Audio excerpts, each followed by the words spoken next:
Incredible. I might keep that in, but I'm going to officially say hi, hello, welcome to Doodle Crew, to official Older and Doodle, one of our favorite team ups. It's one of the best. Like, Voltron's pretty cool, but I really, really like this one. So I am luckily joined here by the Older and Dumber boys. Some of the team, not the whole team, We're missing but some of one. the team. Couple We're of missing us. one. Yes. We're missing Yes. two. I tried to get May for this one, Yes. but she's out of town. So Playing karate, I bet. That's cool. no. That's Oh, wait, she's in- playing yeah, Crocodile Hunter. That's right, I forgot. Yep. also cool. Yeah, I think so. Oh, yeah. But I'm very excited. This is a fun one. I think we're gonna do something brand new for Older and Doodle. So very, very fun. But before we kick into all of that and all the things and tell the lovely chat what we're doing today, first I want to actually do introductions. If anybody is unfamiliar with the two lovely humans I'm on screen with, Hunter, I'm gonna go to you first. Who are you? Where can people find you? And what are you bringing to show us today? Oh, I was burping so hard. Well, my name is Hunter. Some know me as Voice of Hunter. I am a host for Older and Dumber. We do podcasts, we do talk shows, we do conventions. Content creation essentially is what we do. But our biggest thing that we're doing right now is a D&D live play that we do every single Wednesday night on Twitch at 8 p.m. It is called Coralthea Waking Fates, which sets place in a world that is actually homebrewed and that is my brainchild, and a little bit of Joey sprinkled in as well. And I do voice acting. Yeah. Yeah, I read all the DLCs. Essentially, we've got he's the creative team behind the extra content. I just sort of made the base game and said run with it. That's okay. That's an important part of that project. You're not wrong. Excellent. And returning fan favorite, I would absolutely say. Joey, hi, hello, welcome. Who are you? Where can people find you? Thank you for having me back. I am Joey. You can find me everywhere on the internet at Slooty Mage. I'm also with the Older and Dumber crew, so you can find me there as well. I am a player in Coralthea Waking Fates. I play Ra Ra Chiro, the group's bard. And I also do art here and there. Safe for work, not safe for work. I'm all over the place. I just do what comes when it comes. Fantastic. Also, hello all the chatters. Hi. If you don't know me, if you are here by way of Older and Dumber, thank you so much for coming and hanging out. I'm Swan. You can find me all across the internet at a Swan named Emily. That's all my socials. Everything is that. If I'm on a social platform, it's probably under that name. I make stickers. I make art. I do live play D&D. I do all of the fun things. I read a lot of children's books and then talk on podcasts about them. Speaking of which, if you want to hear me read Animorphs for the first time, I'm doing that over on Animorphs Anonymous. If you want to hear me guest play as a Hork-Bajir, I'm on the Hork-Bajir Chronicles in Dungeons the Drake on Beams. Also, you can check out the twitch.tv/SeezyDrop channel, SeeZydrop, tomorrow, Sunday, where I will be guesting again, playing D&DB. I just wrapped up my guest spot on the Pokemon TTRPG Late Starters, so if you want to hear me play Nova on that was super fun. You can also catch me on Surprise Attack Book Club, which we drop into all sorts of different podcast feeds. And once in a while, you can catch me chatting with my friends on the In Addition show. If you want to see previous episodes of Doodle Crew, they're all over on my YouTube, which is also a Swan named Emily. And as we are tantalizingly close to wrapping up this 4th season, we will now have 80 episodes of content for you, which is a whole heckin' bunch. I know. Plus interviews with a bunch of the artists, which if I can get off my butt and get them done, I'd love to do again with some of the additional artists that we've brought on. But yeah, I'm all over. You can find me there. If you want to see more Doodle Crew art and cool things that the people who come on and draw with us make, it's all across the internet at Doodle Crew Draw. So, in the spirit of all that now, Hunter, please tell us, what have you brought for us tonight? What are we doing tonight? Sure, heckums, yeah. Before I get there real quick, for any of the OND dipshits who are here, who don't follow Swan or Doodle Crew, get your butts over there and do that, okay? So what we are doing tonight, you wonderful artists, is as we had talked about earlier, well, and actually what we've talked about a bunch tonight, is actual play TTRPGs, which if you don't know what that stands for, that's tabletop role-playing games, which can include Dungeons & Dragons, Starfinder, Pathfinder, Animorphs, Pokemon, anything that you can think of that can become a role-playing game, that's what that is. So what these artists are going to do tonight is we're going to take some clips from Older and Dumber's D&D campaign, Coralthea Waking Fates, and these artists are going to take those clips in that scene and turn that into some beautiful art. And during that time, you guys can ask me any questions you'd like about the world or the players or any of us about how we play games, and we will try to answer them as best as possible. If any of you don't ask questions, then I'll just continue to talk about stuff and ramble on. Maybe even show the lore video of Coralthea or just talk about it. I don't know. But tons of stuff like that. So anyway, let's get some awesome, cool stuff going on and figure out how we're going to do these clips. So Joey and question, yes. Before we go too much farther, can we share links in chat, Swan? You might be able to, or you might have to send them to me, and I might have to post them. Okay. I am just not so that we positive. can share, because there's model sheets for the characters that we can share. There's the clips. So we want to be able to make sure people can get to all that. Yes, I have locked it down because I had so many just eager chatters who wanted me to purchase more followers, who love to drop links in the chat. So Most people are so great, aren't they? Right, they're so excited about my stream. Like they make the chat score go up. So they do. Yeah. So you might have to, if you want to send them in Discord to me, I can happily pop them into chat. So. Cool. You do have a couple that we sent to you. So yes. That stuff's in there. But before we get too far, so that we can get you guys started and then start talking about stuff so we don't waste people's time to not be able to see your awesome art, Joey and I have collected a couple of clips here. I'm wondering what the best way to give each of them to you. How about we do this? People in the chat, give me a number between 1 and 10 for a clip for Swan, and then a number between 1 and 10 for a clip for Joey. And then once we have those numbers, I will give you guys your clip. Nice. I like it. Can be any number between 1 and 10. As long as it is in between 1 and 10. Say, if not, I've even got my 10-sided dice right here. That would work. I could roll for it. Oh. I really need to cut my hair and trim my beard because I just ate like 5 hairs. All right, let's see. We got a 5 from Wolf first, so that'll be yours, Swan, and a 7 from Onyx. That'll be yours, Joey. All right, here we go. We got 1. Nope, hold on. Where'd it go? Here we go. 1, 2, 3, 4, 5. Oh, this is a great one for Swan. All right, so let me go ahead and open it, and we can watch the clip together. Excellent. Also, chat, you are the most D&D players right now because after the first few numbers, it kept going in numbers. Just kept going. Then it makes my heart so happy. It's what I love about TTRPG players. We're just monsters, and I love it all. All right, let's see if this works. Let's see. We want window.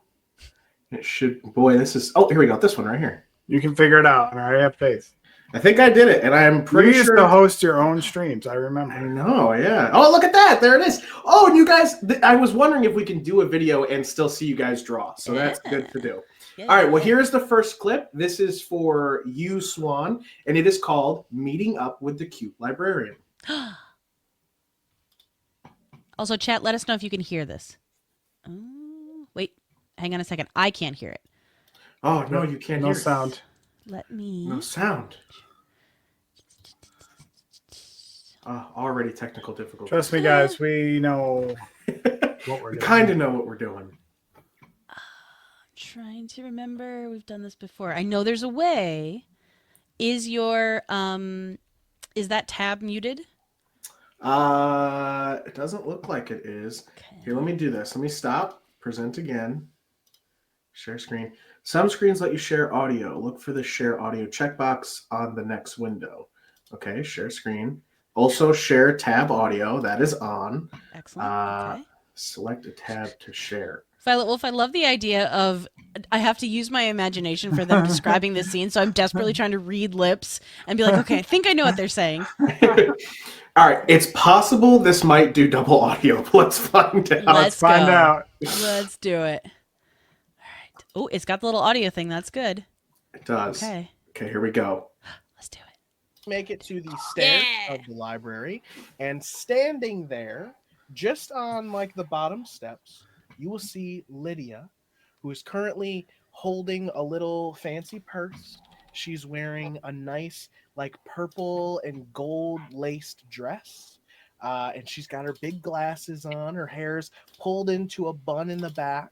And she's just sort of sitting there waiting to see you guys. And then she will see you and she will, hi. And she'll head down the stairs and she'll come over. Hi, guys. Thanks for inviting me to go with you. Of course. Absolutely. Yeah. Glad you could join us. Yeah. Wow. You guys look really good. And that is the clip for that. Yeah. And then also as some added stuff, let's give you the character art, which, let me do this. See if this works like this. Yeah, I can do it like that. So I'll share my screen for that as well. I'm clicking the wrong thing. I have so many tabs open now. You've got me in a tab tornado. Share screen, window, boom. I do like this though, because we really came into this and we're like, we're gonna make Hunter do a whole bunch of work. Like we're drawing, yes, but we're making him do a ton of work.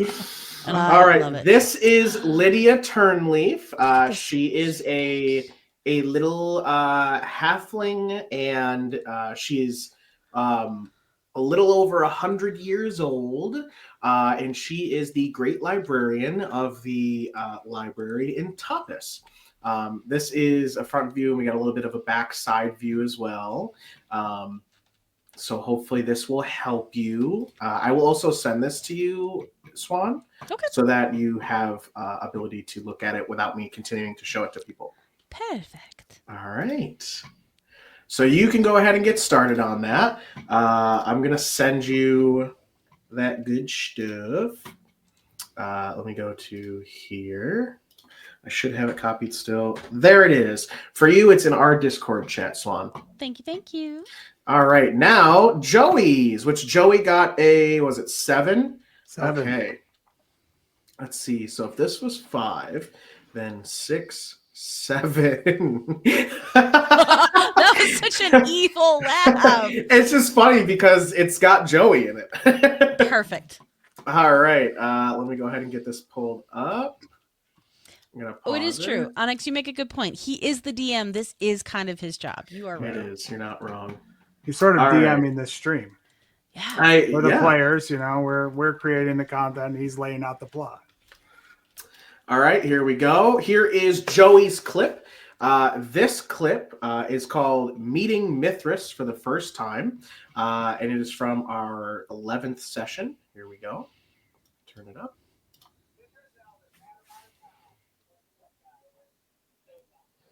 Louder. Can we go louder? I can't hear this one as well. Oh, no. Yeah, Twitch really killed the audio on this one, huh? Hunter, can you hear us? He can't hear us. He's in the tab. I can hear you. Can you guys hear this? No, Not very it's well. like it's super low, dude. Oh, Yeah. man, I have it all the way up, too. Yeah, I saw you turn it up. Dang. You might have to turn. Is your system volume up all the way? That might affect it. Yeah, system volume's all the way up. It's all the way up. Weird. Because the other one played fine. Yeah, it was great. regular. Yeah, this is, of Amazing. course, a YouTube one, so it hates us. That's nice.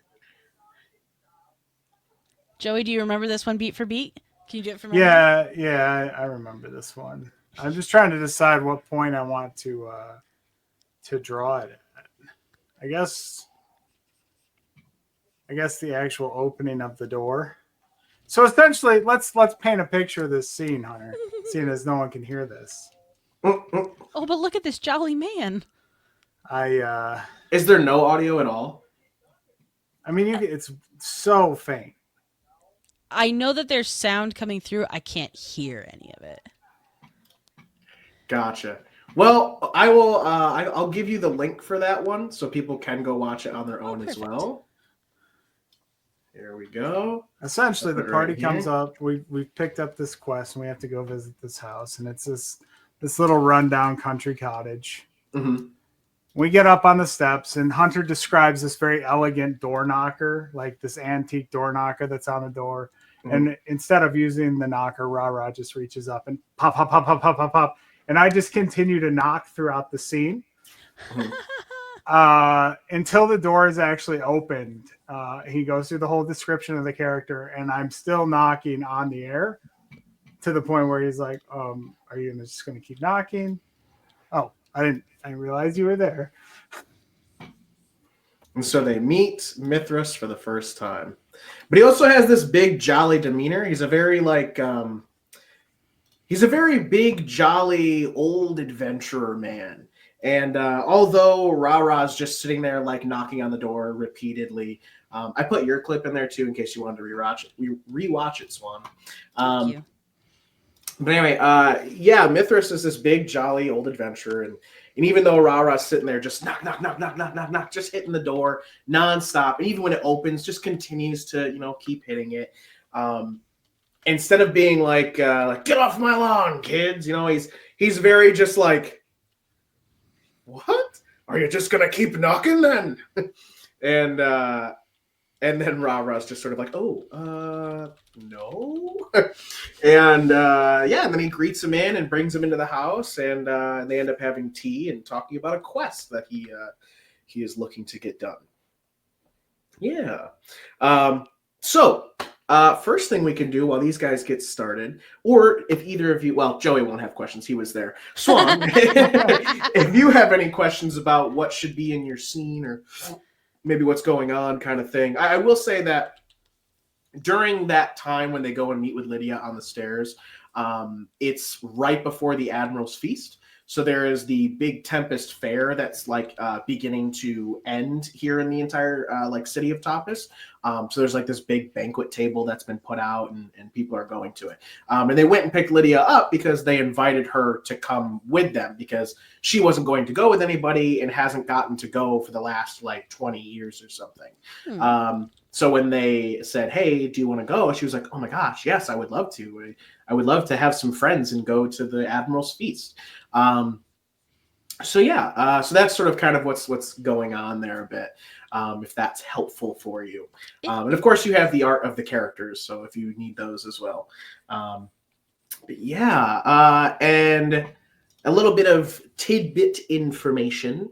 It's surprising that we got a clip about Mithras and about Lydia, because later on the party finds out that Lydia actually has a little bit of a crush on Mithras. And Lydia is actually older than Mithras, so she's looking for the younger man, even though Mithras is a very old adventurer. But then they find out that although Lydia is has a crush on Mithras, Ra goes to talk to Mithras about Lydia's crush, and Mithras informs Ra that he'll never actually love again, and that he's very happy with not looking for someone else ever since losing his wife, because his wife was the absolute love and soulmate of his life. So you learn a little bit more about Mithras's life, where they had also learned that Mithras, he lost his whole family, actually. His wife and son just up and disappeared one day many years ago. So interesting thing there. How long has Lydia been a librarian? That has also come up. Lydia has been a librarian for a little over 70 years now, and has been in Topis for that long. Well, actually a little bit longer than that, but essentially she has been a librarian in Topis for about 70-ish years now. And so she has been through quite a bit of Coralthea's history. She has been through the Pardis War, which was a war fought about 30-ish years ago. And it was a war that started between the Elven region of Sorver. They tried to take more land from the Bantum Empire, which is Lintumia, is the human region. They tried to fight and take them over because the king of Lintumia had just recently died, and his child son had taken over as king. And the elves thought that as a weakness and decided to take that as an opportunity to attack. Little did they know, though, that this kid was a tactician prodigy and was able to team with, create an alliance with Roram, with the Yarnstad Empire, or the Dwarven people. They were able to alliance together to defeat Sorver and become victorious at the end of the Pardis War, which at the end of the Pardis War, everyone decided that there would be one ruler of Coralthea rather than three separate ones, and that was going to be King Durarod, the young king from Lintumia. So she's been here for that. She's also been around for what recently is the big theme of our campaign, which is the Restoration. Where all of the gods of Coralthea disappeared, but before they did, they used all of their power to cure and stop all curses, blights, diseases in the world of Coralthea in an efforts to save everybody. But in order to do so, they had to give up all their power, which is now called the Restoration. And now nobody in Coralthea can remember the gods. All they know is that they helped them cure all of the curses and diseases and sicknesses, and that there was gods before, but the names of them, anything else they did in their lives, or what they meant, what they do, nothing. Nobody remembers anything that they do. So essentially now the gods are just called the Forgotten Gods, but that they saved everybody during the Restoration, which was 27 years ago, current time. What is Lydia's favorite genre or book? That I think that came up, but she never got to answer because there were so many questions during that time of play. But for Lydia, her favorite genre or book, she is a bookworm, so she does love knowledge. So a lot of times she would read. She'd be very interested in like obscure knowledge books. So books that are like just stuff she doesn't know, but because it's there, she wants to know more about it. So even though she's a librarian, she might read a book on like carpentry because she wants to know the inner workings of like trees or how tools work and things like that. But I do think that maybe she has a little guilty pleasure of like love novels, like romance novels, the One Who Got Away, or like The Great Adventurer, that kind of thing. But that probably also stems from her crush on Mithras. Are there books about the gods in the library? There are, because of course the library still existed before the Restoration, and there are tons of books around Coralthea that still are about the gods. The only problem is that anyone who tries to read those books, or if you read a holy text or a religious book, you do not get everything. Anything that mentions their name, anything that mentions like what they did or what they do, you're unable to understand it or comprehend it, or it literally is just entirely erased from the book. So there might just literally be blank spaces in middles of sentences or paragraphs, or even whole pages might be gone. So that is another mystery of the world of Coralthea, is why just because they left is all that information gone? Why would the gods also give up us knowing them? Or why would they save us for them to give up us knowing them? So that's another great question of Coralthea. What burden did they have that was so great? So who knows? Does Lydia write any books? Wow, that's a great question. And I didn't think about it before. And I'm going to say that she does now. You just created that lore.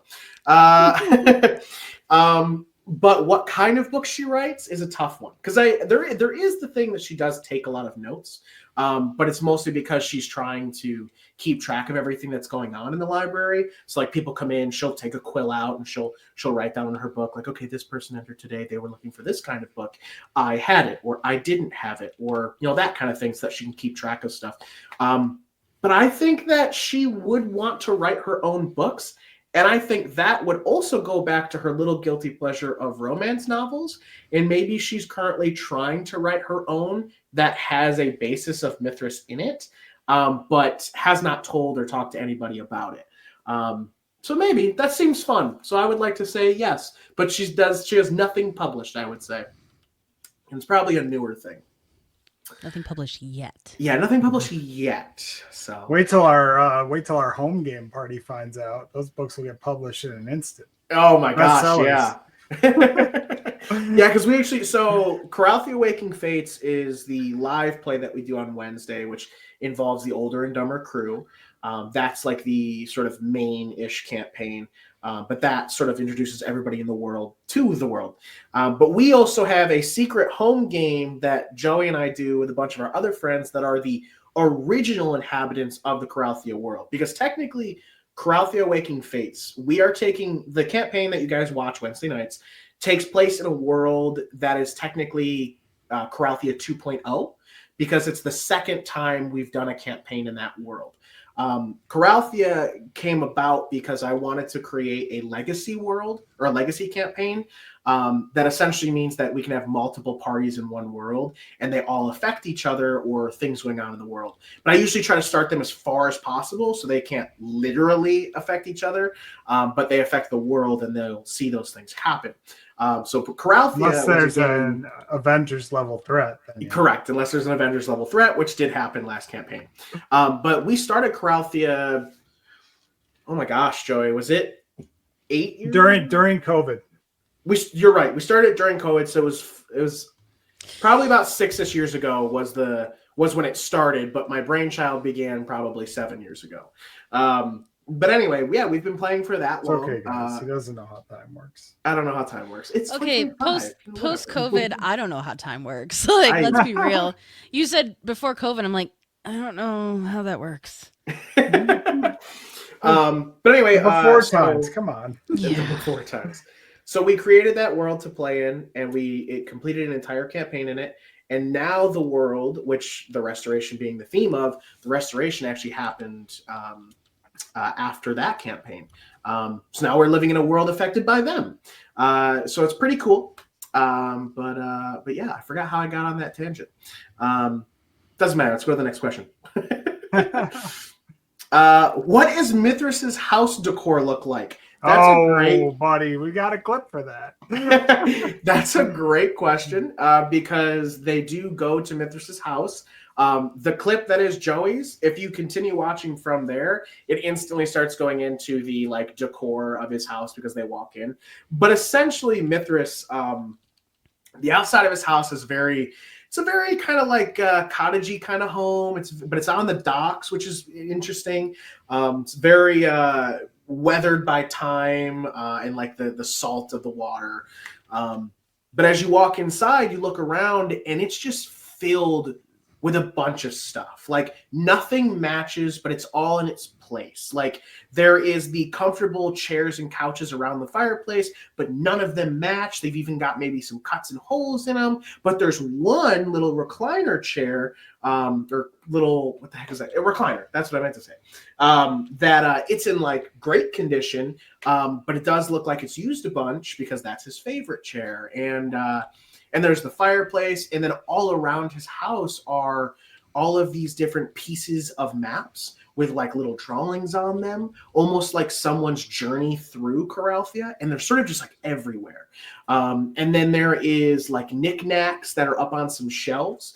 There's like collections of like different types of rocks and these like carvings and stuff, and every single one of them has a story. And the players are more than welcome to like ask about it.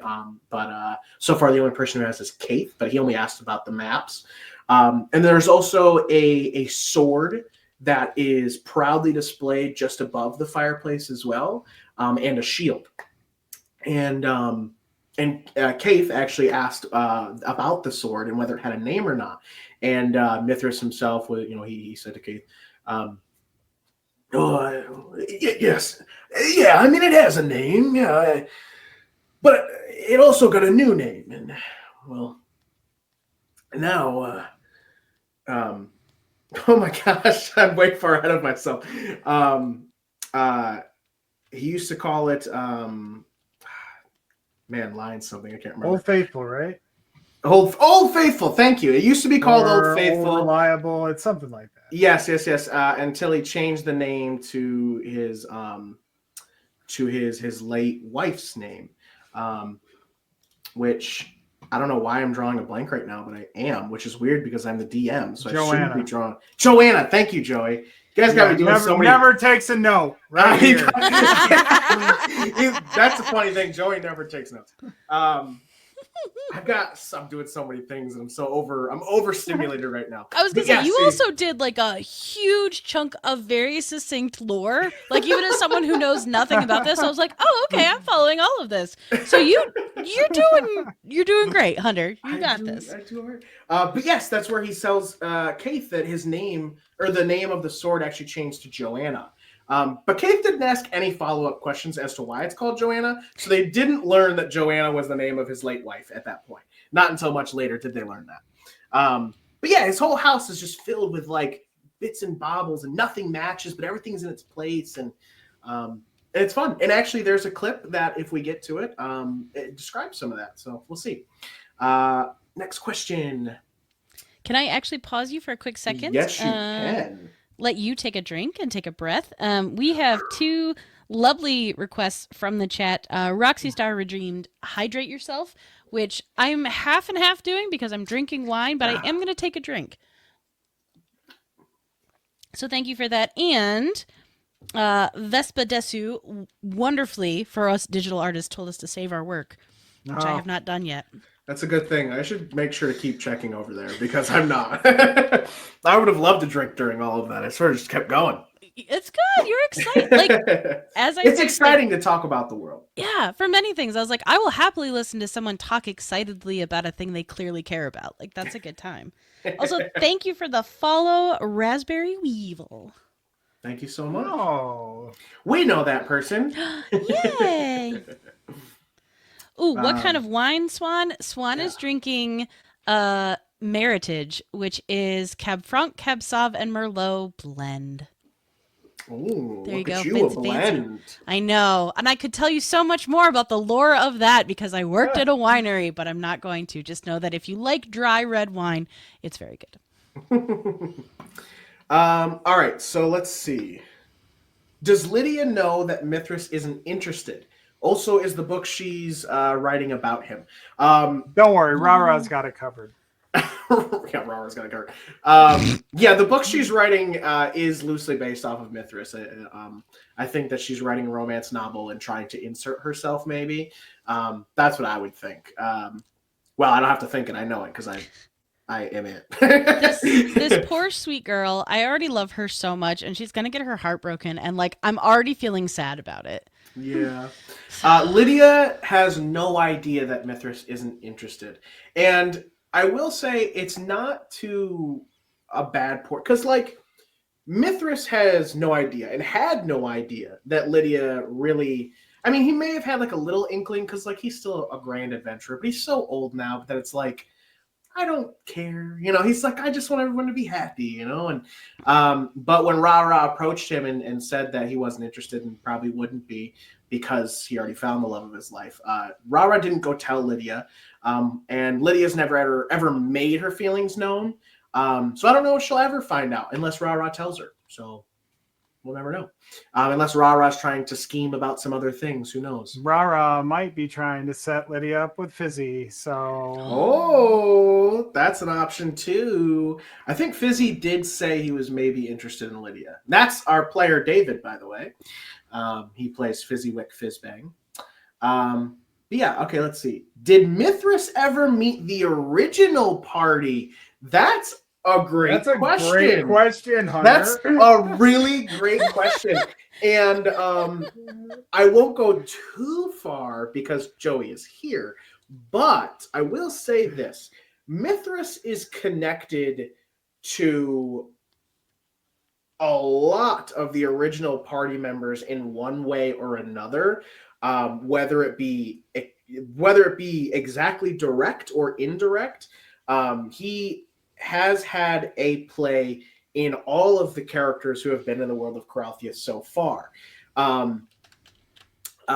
Except for the newest characters, other than meeting them, right? Because that's how he's interacted with them. He met them. But for the original party, he did affect their lives in some way or another, whether direct or indirectly. But one thing that the new party does know, because of sort of metagame, out-of-game knowledge, when this party... We don't actually know it, but the players know it. Yeah, the players... So Joey and Carter, because they were part of the original party that played in Campaign 1, when they went and met Mithras, remember how I said there was pictures and map pieces all over the walls? Well, one of those pictures is of Mithras, a woman who we now know as Joanna, so his wife, and a furbog man. And that furbog man is he's quite strapping. He's a very tough man, and in character, it's just a furbog. But I mentioned to Joey and Carter that furbog, if I had a real picture of him, it would look just like the furbog that you journeyed with in Campaign 1, named Eldon. Eldon, sorry. That's two different characters. Eldon. So that was kind of a cool thing for them to find out, that somehow Mithras journeyed with that guy before they did. So who knows what that's a part of. What's his favorite knickknack and or story he has? So he has a bunch, and he does like all of them, but there is actually, because I do have my notes real quick about Mithras. He does have a knickknack that is some of his favorites, which let me go ahead and... Because this is some stuff that the characters didn't ask, so I do like being able to reveal some knowledge that they could have done but didn't do.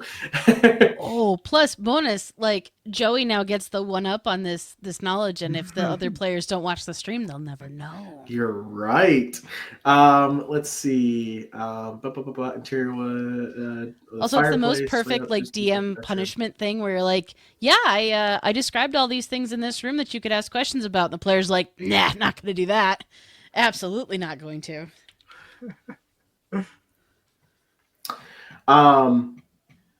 Let's see. Where is his one? You know, sometimes you're just stuck playing your character as they are. And... Oh no, I played low intelligence characters for years so that I never had to ask questions or interrogate anybody. I was so good at that. Okay. So there is... So I'll just talk on one he has. So on one of his little shelves, he has a shell. So he has a couple of shells, he has stones, and he's got like wooden carvings. These are the ones that would stand out to the party the most, and if they asked about it, blah, blah. But there is a black-lipped oyster shell, and it's sort of, it gleams with like an iridescent like color on the outside, and if you were to ask him about it, he would tell you about, he would first have talked about how it reminds him about the value of small, selfless deeds and the beauty of the underwater world. And what he means by that, too, is he would go into a story about how him and his party traveled underwater to help return a mermaid, essentially, back to her like village, which was underwater, and they ended up going underwater. Fishman Island. They ended up going. Their party ends up going underwater. Somebody say Fishman and Island. They save that village or clan from some pretty dangerous people. And the whole reason why he believes it to be a reminder of like small selfless deeds is because they never would have even found that little mermaid girl if they hadn't done a small deed. So it was essentially all the things in his house are supposed to teach the party members about life lessons, but none of them have asked about them yet. So I'm trying to find ways to just bring them up to them. Incredible. But essentially, that's kind of the story without going too deep into it. Blah blah blah. But yeah, that's probably one of his favorites. Yeah, he's got like this tiny little wolf and like a couple other things. But that's probably one of his favorites. Where am I? What's his favorite knickknack? What kind of wine? We already answered that. What are you drinking, Joey? I think that's been answered too. Blue agave. Did it get asked again though? It did. Blue agave margarita. Finish QE number 1. How did Mithras meet his first wife? His only wife, by the way. His only wife. His only wife. That is another great question. And that's actually something that's in the letter, right? That can't be revealed. No, the letter talks about something else. Okay. But it is a story he will probably share with you guys at some point. But essentially, Mithras and a couple of his party members, so him, the Furbog, and a couple of other people who I don't want to say yet because they have other things about the world. But essentially, he was with his party. And they were fighting against this evil, we'll call them demon. They were fighting against a demon who honestly was a little bit over their level or over their ability to be able to defeat. And Joanna, who was sent on a mission by her god, she showed up in the nick of time to save them. And when she did, that's when Mithras actually like fell in love with her because she showed this like intense amount of strength and like just clarity and beauty about her that he just instantly fell in love. He never made his move until many months later when they started to travel together because of this mission.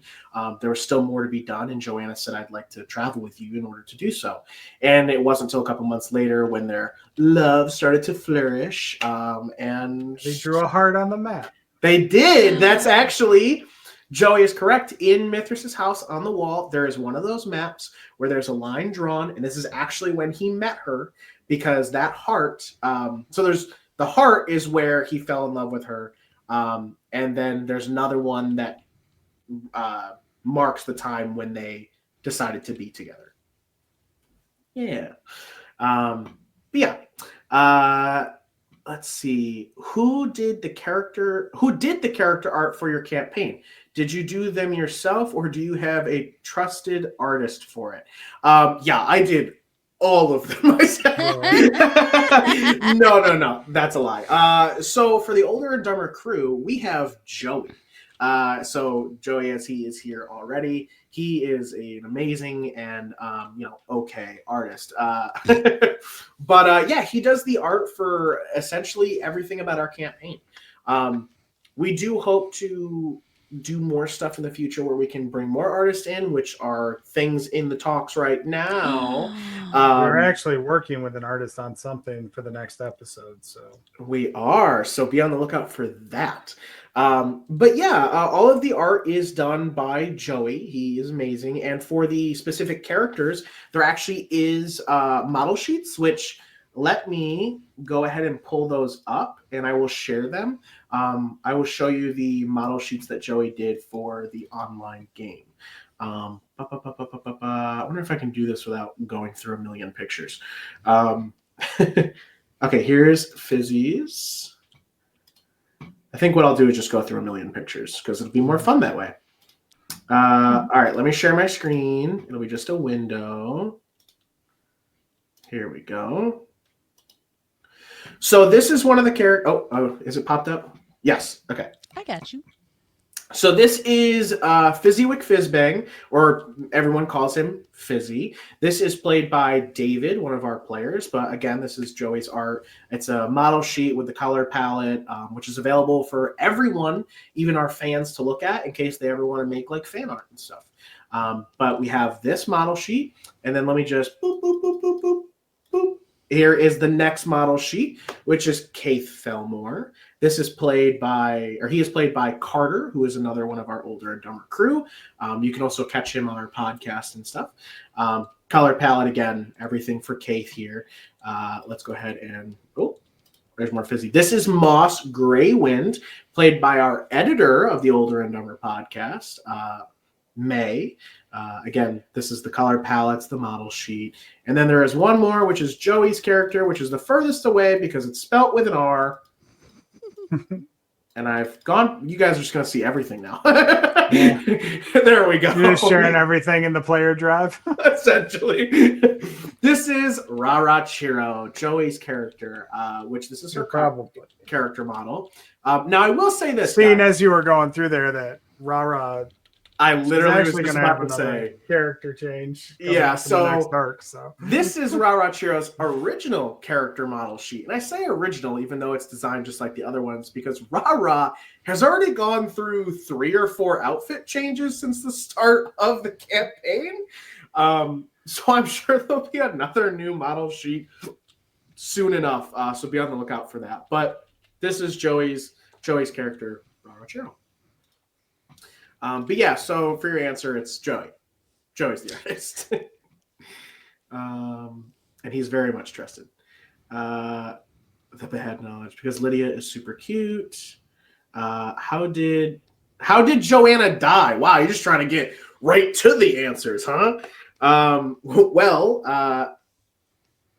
don't know, I don't know if if we can spoil that. Yeah, we that's don't gotta know get if she's watched. dead technically.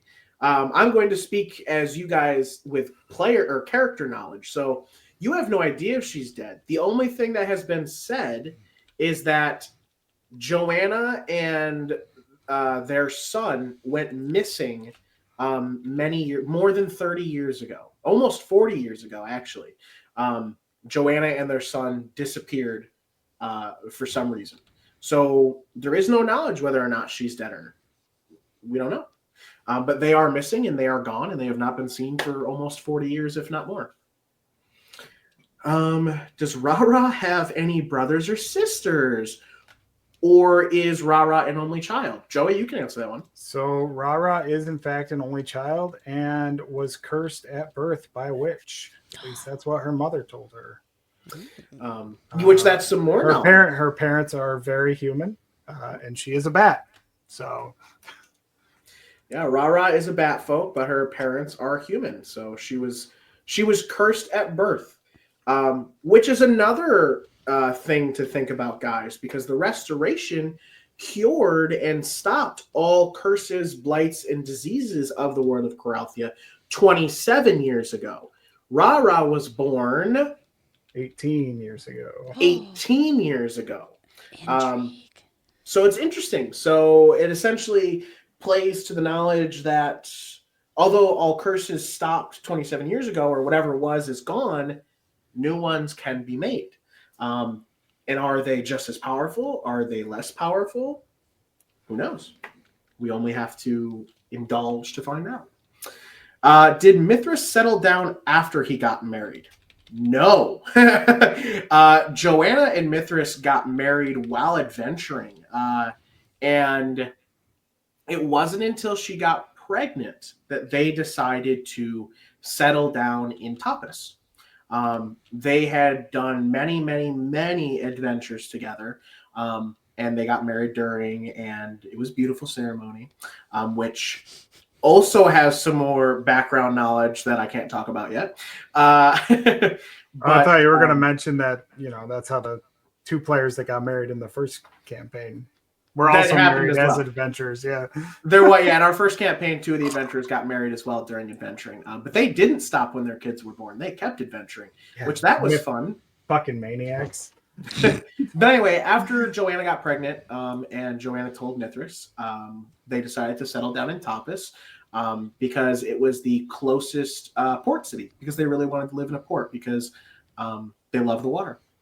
So yeah, there you go. Thanks for the follow, Puck Goodfellow.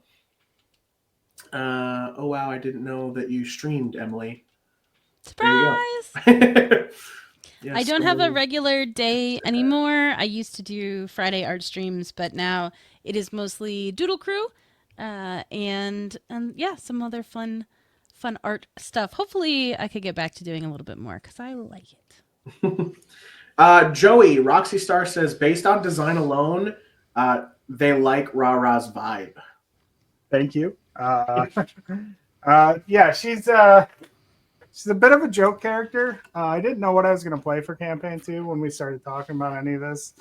But at the time, the gaming group was all doing a little mock JoJo Siwa impression. And then I started chipping away at Hunter, and I was like, I'm going to play JoJo Siwa in the next campaign. I was so I'm going to upset. tell everybody about my dream guest on my podcast. I was so upset when he first came to me. Like, you're not playing a joke character based off JoJo Siwa. You're not doing it. And again, like he said, he kept chipping away at me. And I kept being like, no. And then one day, I finally said to him, I said, Joey, tell me about this character. How are they going to actually fit into this campaign? What story are you going to tell with your dumb little JoJo Siwa? And then he gave me this big, like, essay, essentially, you know, ELA formatted explanation. And I was like, yeah, all right, you can play the dumb character. And then he decided to do it. And it has turned out far better than we ever imagined. He did take away a lot of the JoJo Siwa from the beginning and has basically made it its own, which is wonderful. If anything, she is only JoJo Siwa in design. But when it comes to Rara Chiro, she is her own lady. Yep. Oh, kidnapped. That is fun though. I to interject, I love the idea of that kind of like seed of like, oh, I'm going to do this very goofy, very silly thing, and then actually getting to build it into something. It was like, oh no, this joke character that I had no intention of caring about, I now care deeply about and want to fully flesh out and play with. Did Mithras go looking for them? What a great question, Violet. We didn't know her parents were human. I miss your art streams. No problem. You know me IRL. I discovered this stream from Blue Sky. Nice. Hey, good. Glad I posted. Nice. Joke characters often become the most emotionally deep and rewarding characters in my experience. You're not wrong. I also think so too. I think there's a lot to say about joke characters. And actually, we just recently did on our OND D&D talk show over on the Older and Dumber YouTube channel. We did an entire episode, it's about 20 minutes long, about joke characters and their and whether they're annoying players who need to be booted from the table or are they storytelling gold. And it was a lot of fun. There was a lot of back and forth. So if you're interested in that, go watch it. Yeah, that sounds very cool. I would love to check that out. Yeah. And Violet, I am purposely not answering your question about did Mithras go looking for them. Just to let you know. Well, I feel pretty good about this first sketch. How are you doing, Swan? You getting there? I'm doing my last little bit, and I think I'm ready to show and tell. I was just about to say, are you guys ready for your next clips? Yes.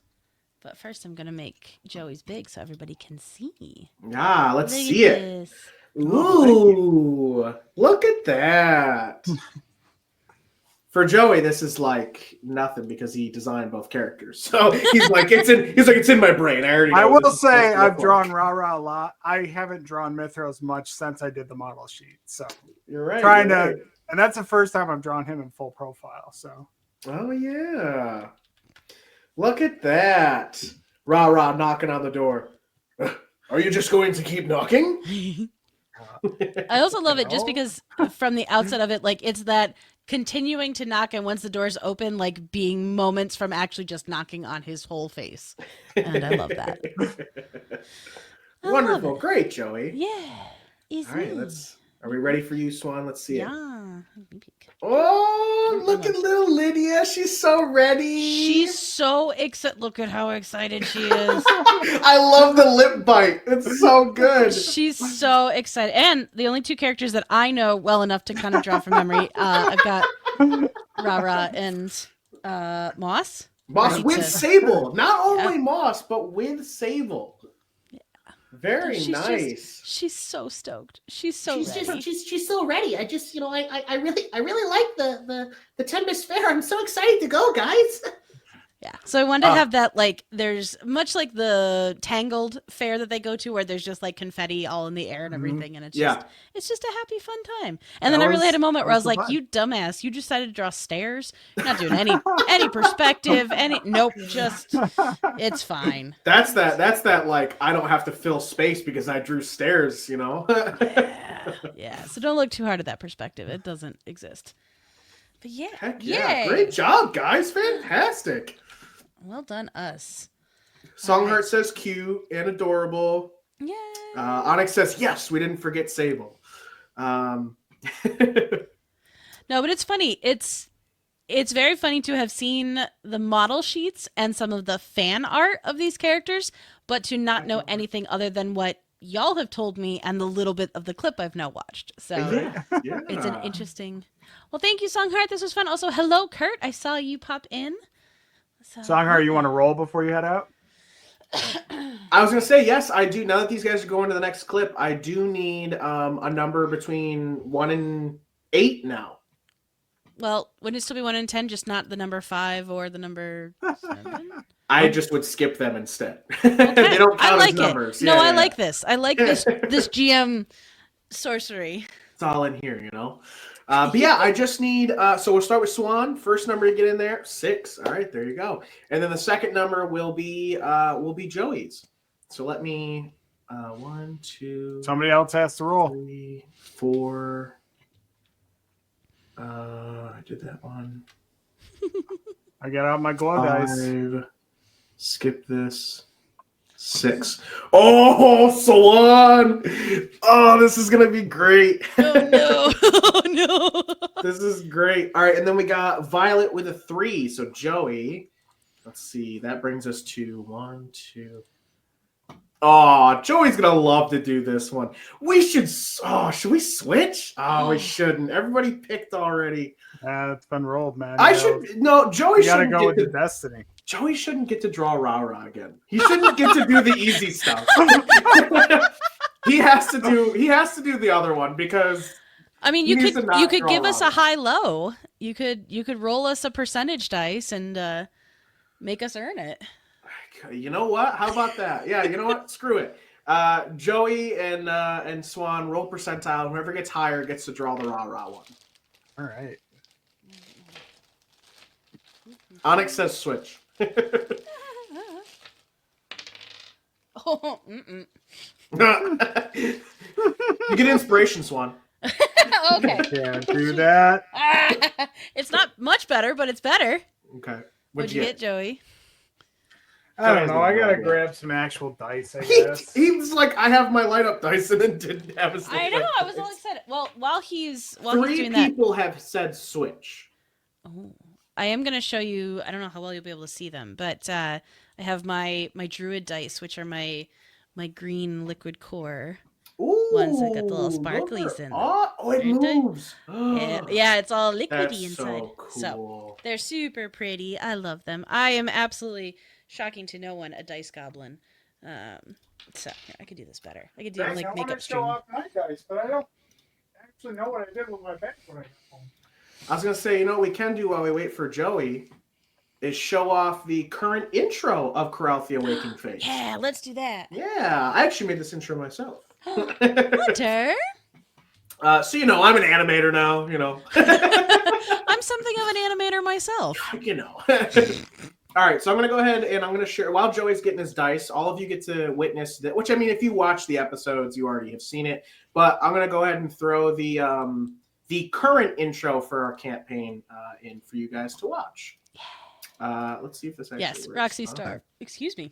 Exactly, liquid core. I have three sets of dice that are liquid core, and I friggin' love them. Hunter, they're in your back seat. They're in the back seat of my car? Yeah. Why? Because I put my bag in the back. Oh, you after did. we left today. Well, you can come get them tomorrow. All right. Hopefully this has value. We're gonna find out. Here we go.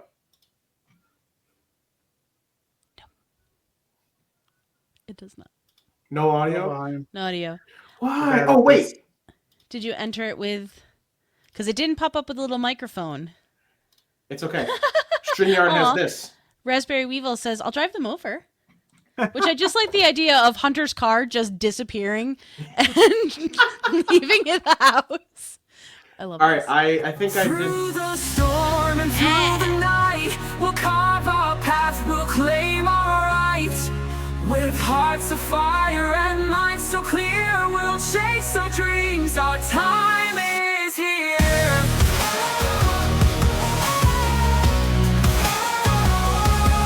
From humble beginnings, our journey's begun. We'll fight as one till the battle's won. Yeah. That's super fun. So I being the animator I am. So I animated that. Of course, all the art is still Joey. Yeah. And then a actually, whole day of cutting up images so that he could animate them. oh, it was so fun. But yeah, so that is our current intro. But we have some new stuff coming next episode. So if you guys are interested, come watch. Hey, and I got a question for you yes. because of something that Roxy Star said about adding it to Podcast to Binge. Is this available in podcatchers, or do you need to specifically tune in to the live stream or the YouTube? So for the campaign itself, it is live every Wednesday on Twitch, and then if you sub to us on Twitch, you can watch all the episodes back as well on there, or you can watch on YouTube. It was going up on Spotify and a bunch of other places in the beginning, but Anchor, which we had been using, is being really finicky, and I don't know why. Anchor's I think because our episodes before were way too freaking long, we may have broke it. So I don't know if I need to make a new one or get rid of stuff. But currently, the place to watch and listen is YouTube and Twitch. So live We do on have Twitch, them all in playlists on YouTube, and yes, they are all in playlists. Everything's all together on our YouTube, so it is pretty easy to watch over there. But yeah, so definitely go watch because it's a lot of fun. Yeah. I'll say 85. we had issues with our Anchor when Spotify acquired it, and it got wonky, and I had a lot of trouble then logging in and like getting into it to be able to edit any of our stuff. So there was definitely something about it, but yeah, maybe... so a lot of our Spotify is behind because of that. But hopefully we'll get it fixed. So anyway, Joey, what'd you get? 85p. 85. What did you get, Swan? 48. Yeah, so Swan wins. I'd like to add my luck score, DM. So you can do that, but she got to add the luck score of the people in the chat, which 3 people times 20 is, You just wanted to waste our time.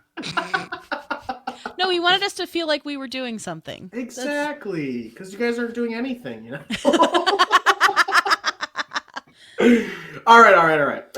Let me go ahead and pull up. Can I add a +1? Sure. All right. Let me go ahead and Swan. This is your clip, and then afterwards we can talk a little bit about it.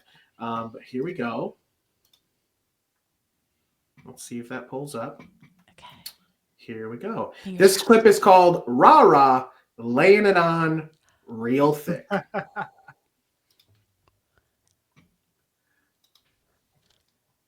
Oh no. No. Is there no audio again?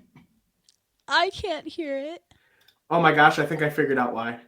Okay. You figured out why. I have to click this audio button every time. Mm. It's not defaulted on.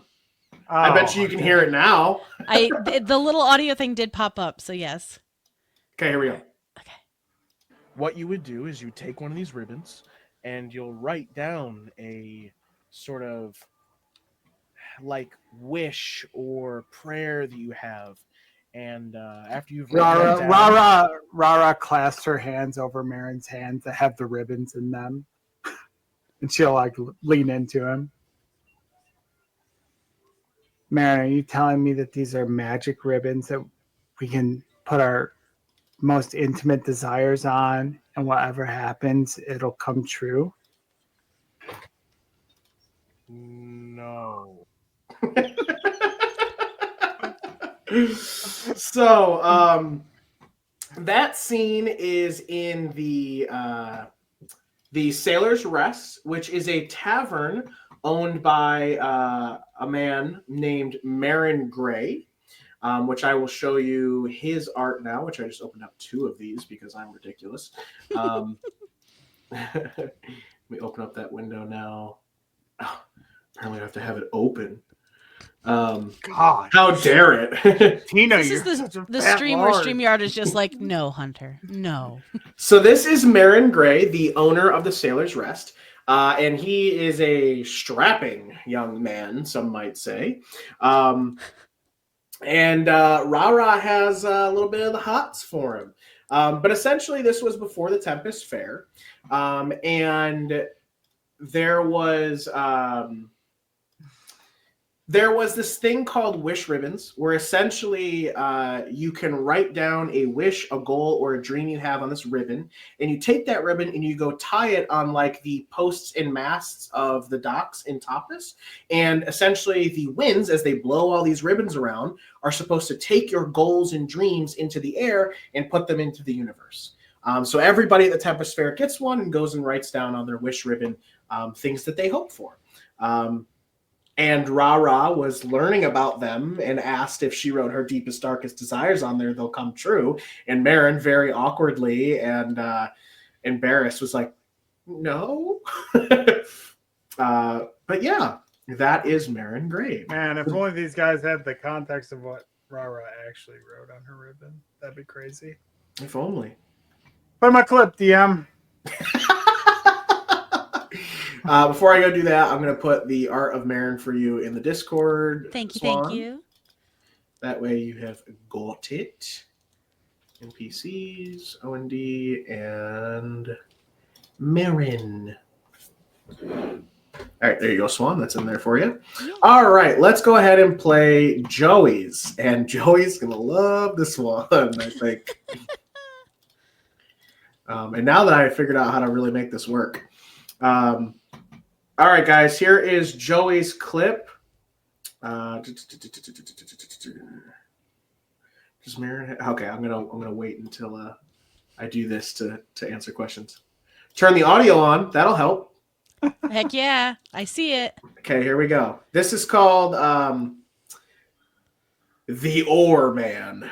Oh, He just clears third and gets neck and neck with the first and second. So now there's 3 people who are tied. Because you'll watch as Cirsa and the person that were neck and neck, they sort of calm down like, oh, we made it out ahead. This is where we can sort of keep it calm. And like, so Cirsa looks over to the person who was neck and neck with them and then looks here comes over. the fucking gnome, bro. And then Fizzy. And it's like, and they start pedaling. And then the person who has 1 oar, whoa, dude. So they're like, I'm not gonna lose.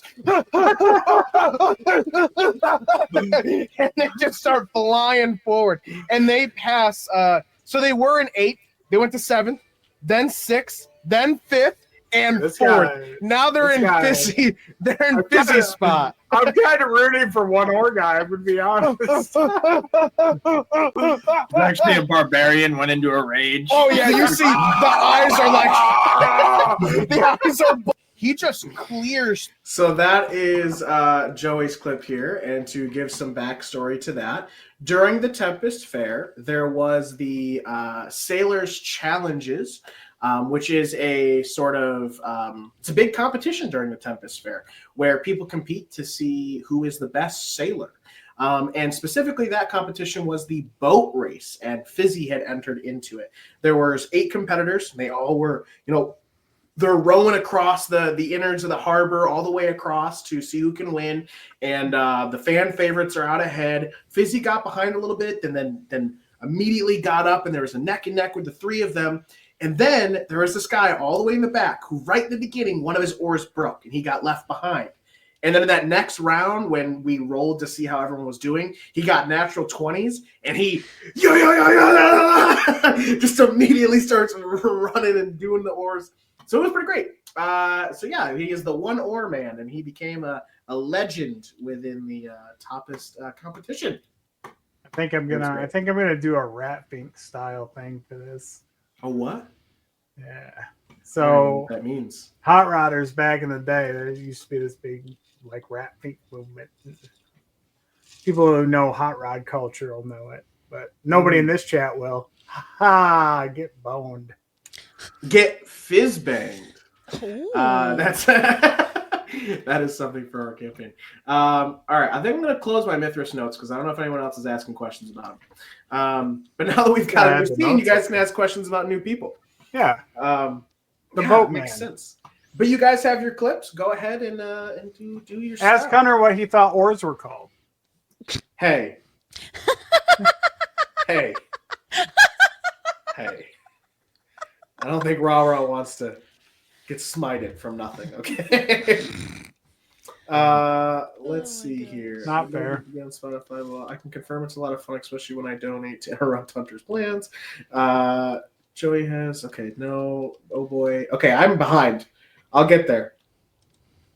You're like the Ore Man. I am. Onyx yells, Marin's a man. Which I didn't know you didn't know that. Does Marin have an in-tavern gym? The Sailor's Rest doesn't have a gym, but has a spa, or at least a version of one. But I would think that Marin has his own in-house gym. Like he's got some stuff to work out in his own, because he has his own like portion connected to the Sailor's Rest. That's his house. And I'd say he's got his own home gym. You know, he gets a couple reps in, you know, does the old leg day, arm day, back day, you know, all that good stuff. But he's a big self-made man, Marin. You know, he's a young guy. He's in his early 20s, and he's the owner of the Sailor's Rest and sole proprietor of it. He's been running it for about 2 or 3 years now. Ever since his father passed and he took over the tavern. And the one big thing about the Sailor's Rest is that everyone is welcome and that no person is too small for greatness. So that is his big mentality. And he loves adventurers and loves to help them out in any way, shape, or form as he can, which actually, as we did in our session 0, they helped Marin out with something and were able to earn rooms at the Sailor's Rest free of charge because of what they do for Marin. So just one way that Marin has helped the Stormbreakers, which, by the way, is the name of the party. I think we hadn't brought that up until right now. Let's see. Just to pull apart. Does Marin do what Arrow does in the show? Become the Green Arrow and fight crime at night? No, he does not. An Ore of Speed rat. Oh, hey, somebody knew what Ratfink was. Hell yeah. Roxy says they're old enough. Fair. Who was Marin's father? Wow, that's a good question because it hasn't come up in game yet. Well, if I'll be honest with you, Marin's father was, other than the fact of owning the Sailor's Rest and having Marin's father was Mithras. No. Other than the fact of Marin's father having the owning the Sailor's Rest and being known for helping people out and that no one's too small for great things. Anyone who lived in Tapas would really know who he is, but all in all, his father wasn't anyone super like famous or amazing. But his father's name was Jared Gray, and he was honestly just a sailor who helped a lot with honestly just being like a deckhand. He never did anything special, but he always used to say that the greatest thing he ever did was raise and have Marin and to own the Sailor's Rest and give people the chance to be great. But yeah. Was/is Marin's mother around? No. his mother is not around, and he has no idea who his mother is. Um, and his I mean, father, technically, she could be around, she could be. We but he don't. wouldn't. He wouldn't know. He wouldn't know, and neither does anyone yet. But essentially, Marin was raised by just his father. And other than the few years when he was a young kid asking about his mom, he would never tell him, or it was always very vague. And after a certain amount of time, he just stopped asking because, is he a Disney princess? Didn't he look like one? Violet Wolf, that was perfect. That killed me. Oh God, Um, thank you for that. I will say it may or may not be a potential quest line to find Marin's mother. But yeah, essentially he doesn't know who his mother is, and after a while, Marin said, "I don't need a mom. My father is all I need."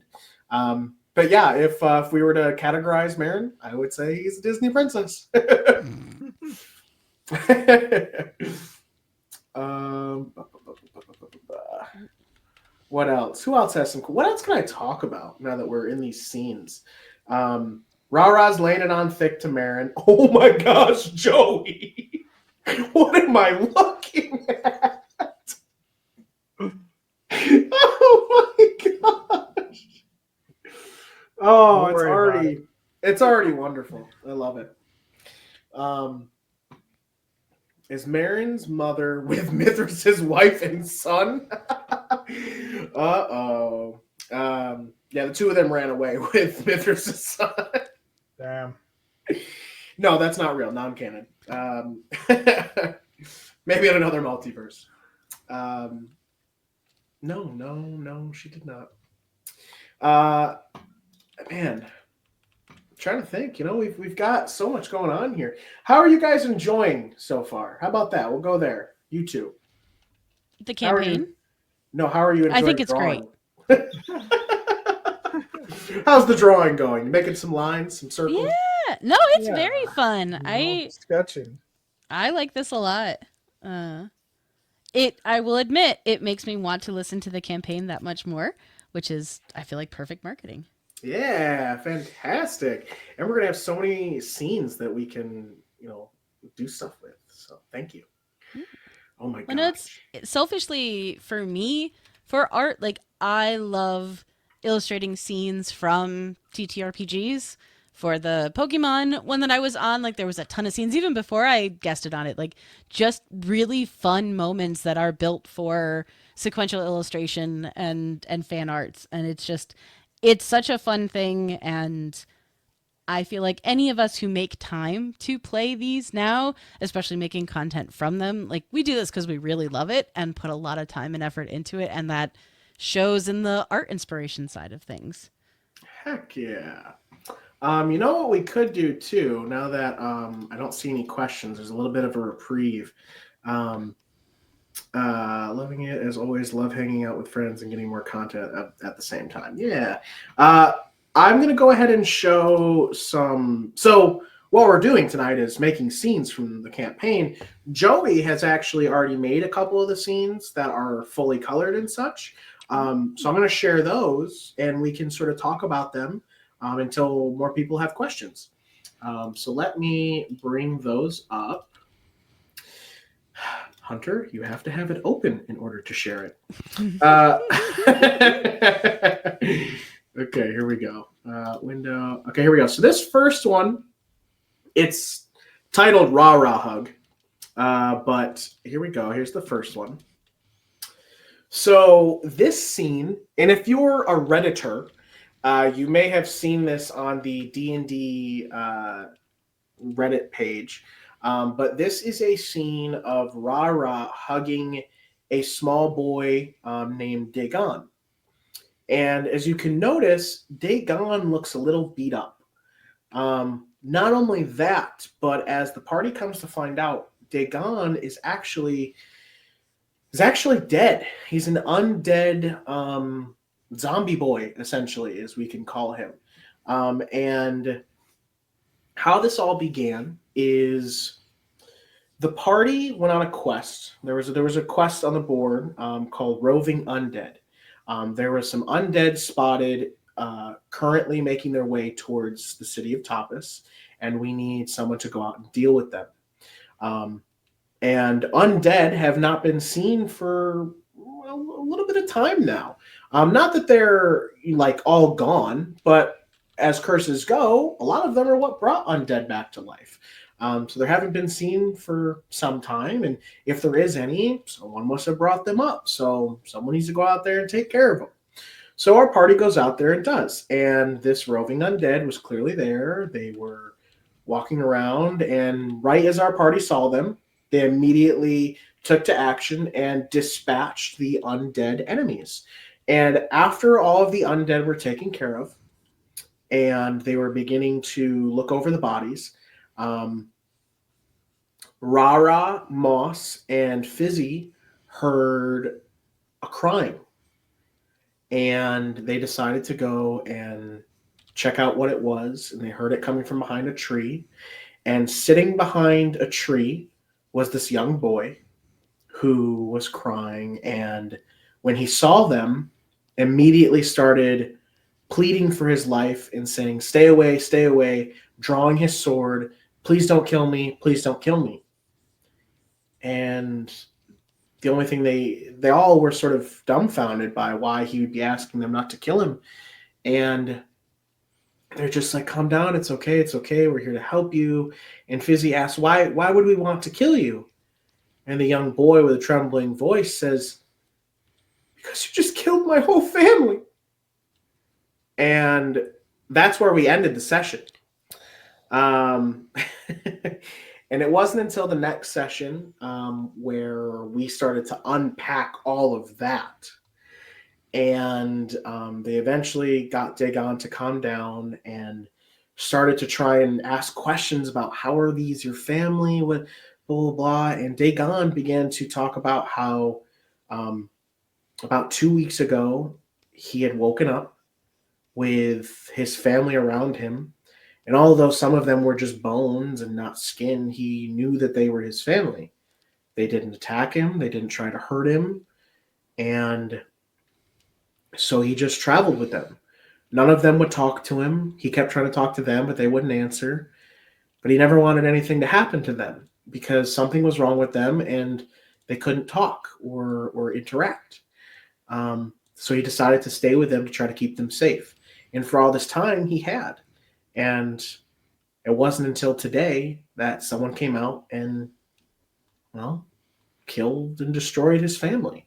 And these adventurers, these heroes, were the ones to do it. And it broke Rara, Moss, Fizzy, not so much Kaith, but it broke them.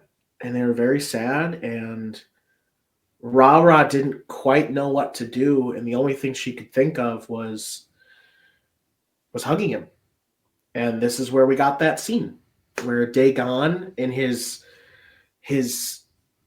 sunken face and gouges and just pale skin began to cry as well. And it was a very, very deep emotional moment. And it is also where after the hug, Rara realizes as she, runs her hands across his back, that there is a large gaping hole in his back where it was his the wound that killed him. And it's also when they found out he was dead, an undead person. So that is Dagon and Rara. I realize I haven't looked at the chat, and I wonder if there's any questions. Are you guys going to color these drawings at some point? That's what they ask. So the plan is to pick our favorite and finish it for posting. Swan's like, Yes, I do plan to color it. Roxy says, I had one of the Rat Fink die-cast cars they did in the late 80s/early 90s. Hell yeah. Like they were all over model kits then, die cast, like it was everywhere. It was like a cultural staple of that time. Yeah.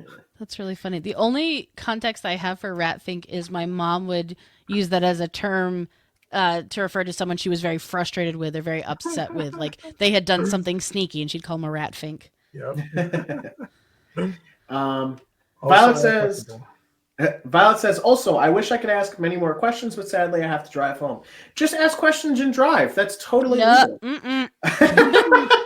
the Swan named to Emily Twitch channel does not endorse texting and driving. But yeah, I Violet, mean, I'm sure Violet she's a will. passenger. Use That's what I voice. tell. That's what I tell Pokemon Go every Yeah, day. Pokemon Go Use asked me. I'm voice, definitely a of passenger. course. I will say, y'all, in the chat and afterwards, if you talk to each other or talk in the OND chat, if this is something you enjoy, this is something we can potentially keep doing or bring back. Like, if you have fun with this, let us know. It is much easier to make content that people are excited to consume. It makes it way easier. Onyx says, because you killed my family, you monster. And actually, Moster then put, just kidding, monster. So mad at where you leave us. Yep, I do that. Have you thought about turning your campaign into a book? Last question from Violet. Certainly. Next question. Potentially something in the works right now. We'll see what happens. That is correct. Yeah, We might have already talked to a swan named Emily about this very topic. Yeah. I will say, Joey and I have always dreamed of making our campaigns into books. We have talked about trying to make books for our campaigns ever since first playing together. And we're finally in a place where something like that's a real possibility. So we're very excited. So hopefully news to come. Dagon? You mean Dagon? Thanks. Definitely having fun. Violet says, yes, I enjoy. Yay! All right, so it looks like no other questions about Dagon and Rara or about the undead. So let me go on to the next one, which, yes. This image here is of Rara and Fizzy, which also gives a great look at how much taller Rara is than Fizzy. As you can see, she's got knees all the way up to the chin and like leaning over to try and see what Fizzy's doing. And Fizzy's just in an easy applesauce or crisscross applesauce, you know. But anyway, this is just after a pretty deadly run-in with a criminal lieutenant who came looking for recompense. Is that the word I'm looking for? Recompense? Yeah. Recompense. Thank you. Because our heroes did some things that. Hold on, Kate. Kate did some things. One of the party members did some things to a criminal organization that left some families without people in them. So the lieutenant came looking for money to help pay for funeral costs and those families' lives to be a little bit better. And the party wasn't very forthcoming about it. And Creed, the Ironclad, decided to show an example and show them that if you don't pay, bad things will happen. And the party was beaten pretty badly. And before everybody was super gravely injured, Fizzy very quickly gave up the money Fizzy and Kaith quickly gave up the money in order to pay Creed off. Creed then said, thank you. Here's some healing potions for your friends. I'm sorry, this is just business, which it is. And he left.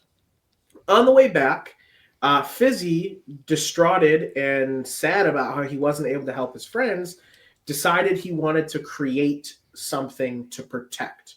Fizzy has only ever created things that destroy and blow up and are used for essentially wars, And so he decided on the way back to design and create something that would help his friends and him and his party in their adventures and keep people safe.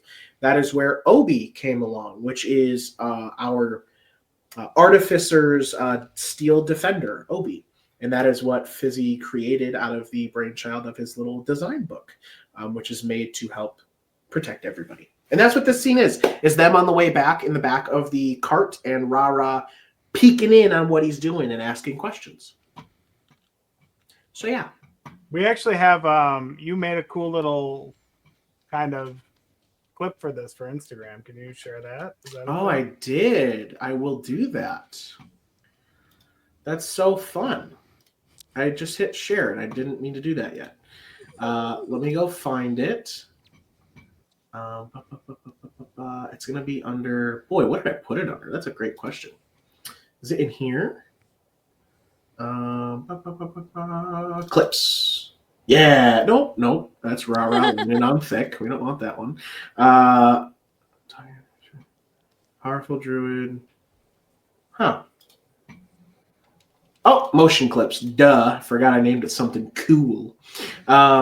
Yeah, here we go. This is also another thing that the Oh Great Hunter, animator extraordinaire, I created. Video file. Let's see. Motion clips. Designing Obi. Open. Oh, is this too big? That can't be. It's barely 10 seconds. It's because it's a weird format. It's up and down instead of left and right. Oh, it's there.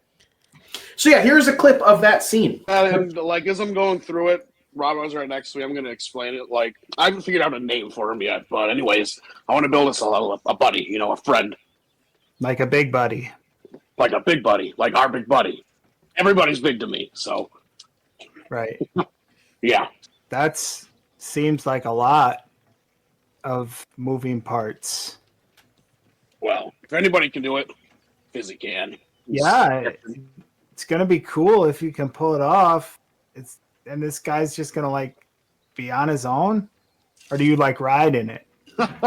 Oh no, he'll have his own legs. Are you gonna be able to like tell it not to kill people, Fizzy? Oh no, I will.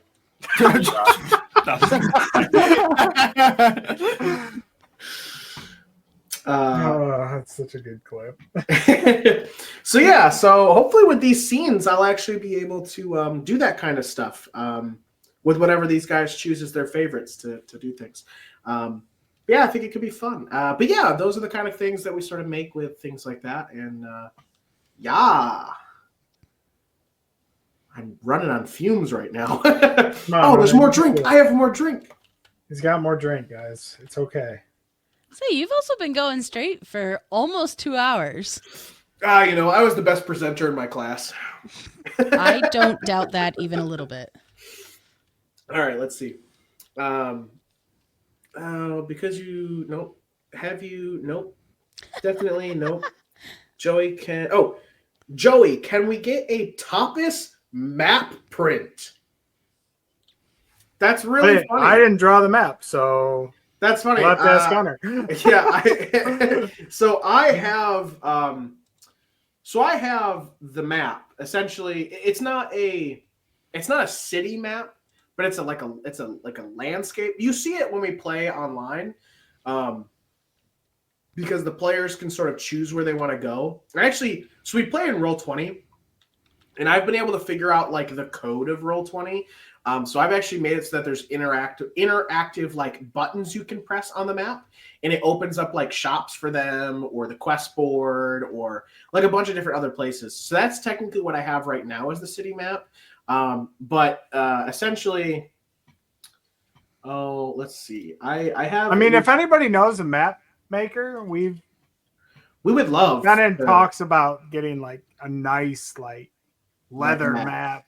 You know? Yeah, which would be awesome. But yeah, if you know when you watch us on Wednesdays or watch us live, it's sort of the one. So the picture I have is just the landscape, but actually on Roll20 it has all the icons of where things are. So that's a good thing to sort of go by.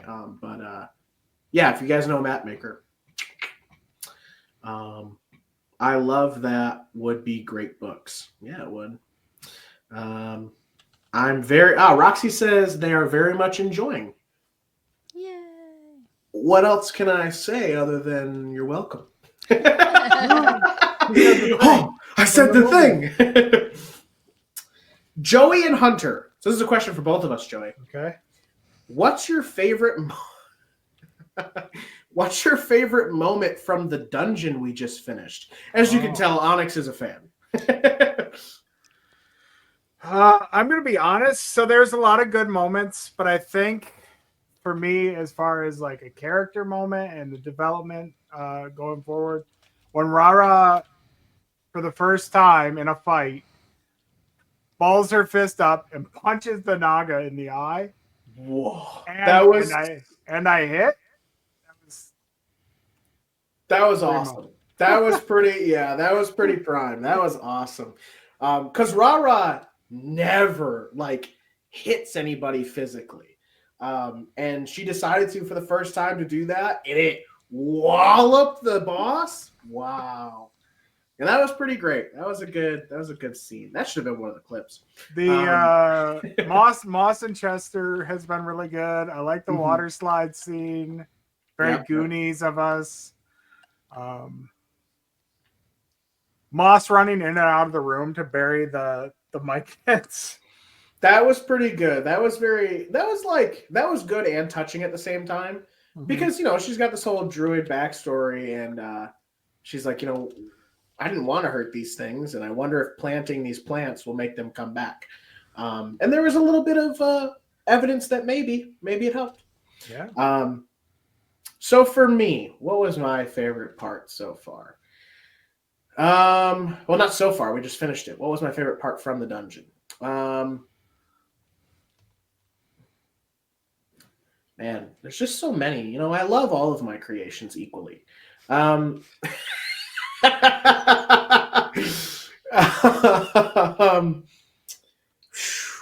a tough one. Honestly, I think I really liked, although it was a very hard scene and it caused a lot of disruption, I think I really like when they went into the Grand Crypt Room and there was a lot of argument over whether ghosts were real, and Kaith, very out of character, with this like very deep-rooted like anger, just said, "Screw you, I'll prove it," and pushes open the crypt and causes essentially deadly level threat upon the party. It was not good, but I liked it. I hated it and I liked it at the same time. It was a very tough thing for them, and something that has decided to make everybody talk about the elephant in the room, which is good. So, there you go. That's my answer. I've never seen it as I audio listened to it while pushing. Oh, right. Onyx doesn't watch a lot because he listening. Hey, you know what? That's fine. That's what matters. Just listening matters as well. Freaking amazing. Quoting the final boss at me? How dare? Okay. The teamwork with rope and mage hand to pull the chest is my favorite. Yeah, that was pretty good too. Also love Joey yelling at me and Ree to save you. Yeah, that was good too. Yeah, there was this thing where there was a chest underneath the water and it was being protected by this large octopus. And instead of diving in and going and getting it, they decided to use mage hands to go under the water, loop the rope through the chest handle, and then pull it out, which essentially created a fishing rod. And the octopus grabbed hold, and Moss, with her big, strong muscles, pulled it free of the tentacle's grasp, or the octopus grasp, and they were able to gain a chest, which had some cool magic items in it. It was interesting. Joey, are you done? I haven't seen you do anything to your image in a while. I'm trying to decide if I'm done or not. I kind of wanted to maybe throw another character in the background, but I feel like because most of these illustrations are like this, it's just the one like guy on a hot rod. Right. There's no. I'm trying to buy Swan some time. Roll me another prompt. Yeah. How about we get you another prompt? How about that? I need a number between 1 and 6, guys, and we'll get Joey his third prompt, which I believe is the final prompt for both of these guys. Yes. So one more for them, and we're gonna see what happens. Sorry, wrestling Dork and Dwayne is back and being a D-bag heel again. Wrestling Dork and Dwayne is back. Dwayne The Rock Johnson? Yeah, you're talking about Dwayne The Rock Johnson and John Cena? Say Cena just coming back as a heel. Yes, we heard such that. Big news. Yeah, it's pretty Even- wild. Yeah, even those of us not initiated are On his retirement tour, too. It's wild. Oh, Roxy says 2. 2. What do you got for me, Hunter? Let's see. Let's go up. We'll let's come go back to up. this guy. Oh man. Let's see. Okay. All right, let's do this. This is an interesting one. I think Joey might like doing this. This is a tough thing for everybody.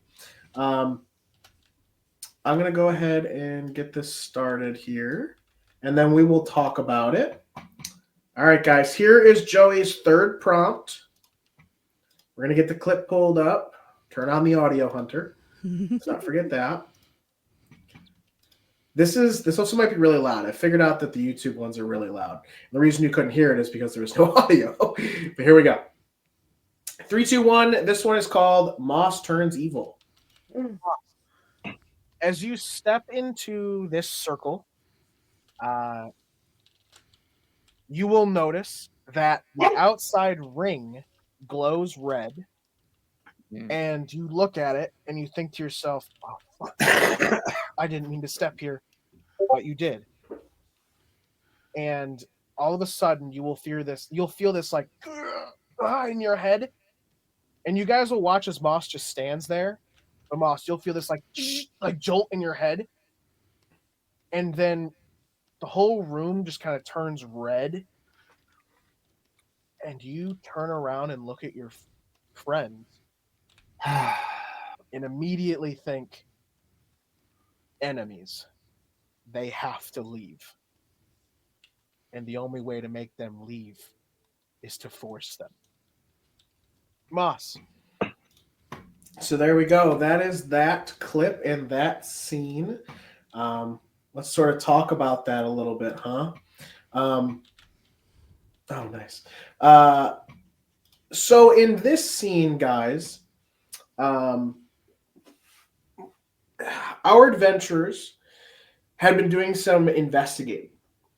During the Tempest Fair, there was this large-scale attack during the mock naval battle, where a large elemental was conjured and began to attack and destroy the harbor of Tapas, and also resulted in the death of a couple of mages.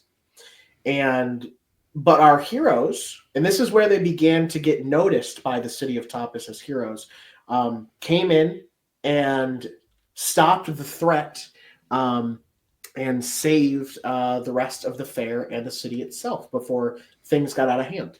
And everybody began to recognize them as real adventurers and heroes.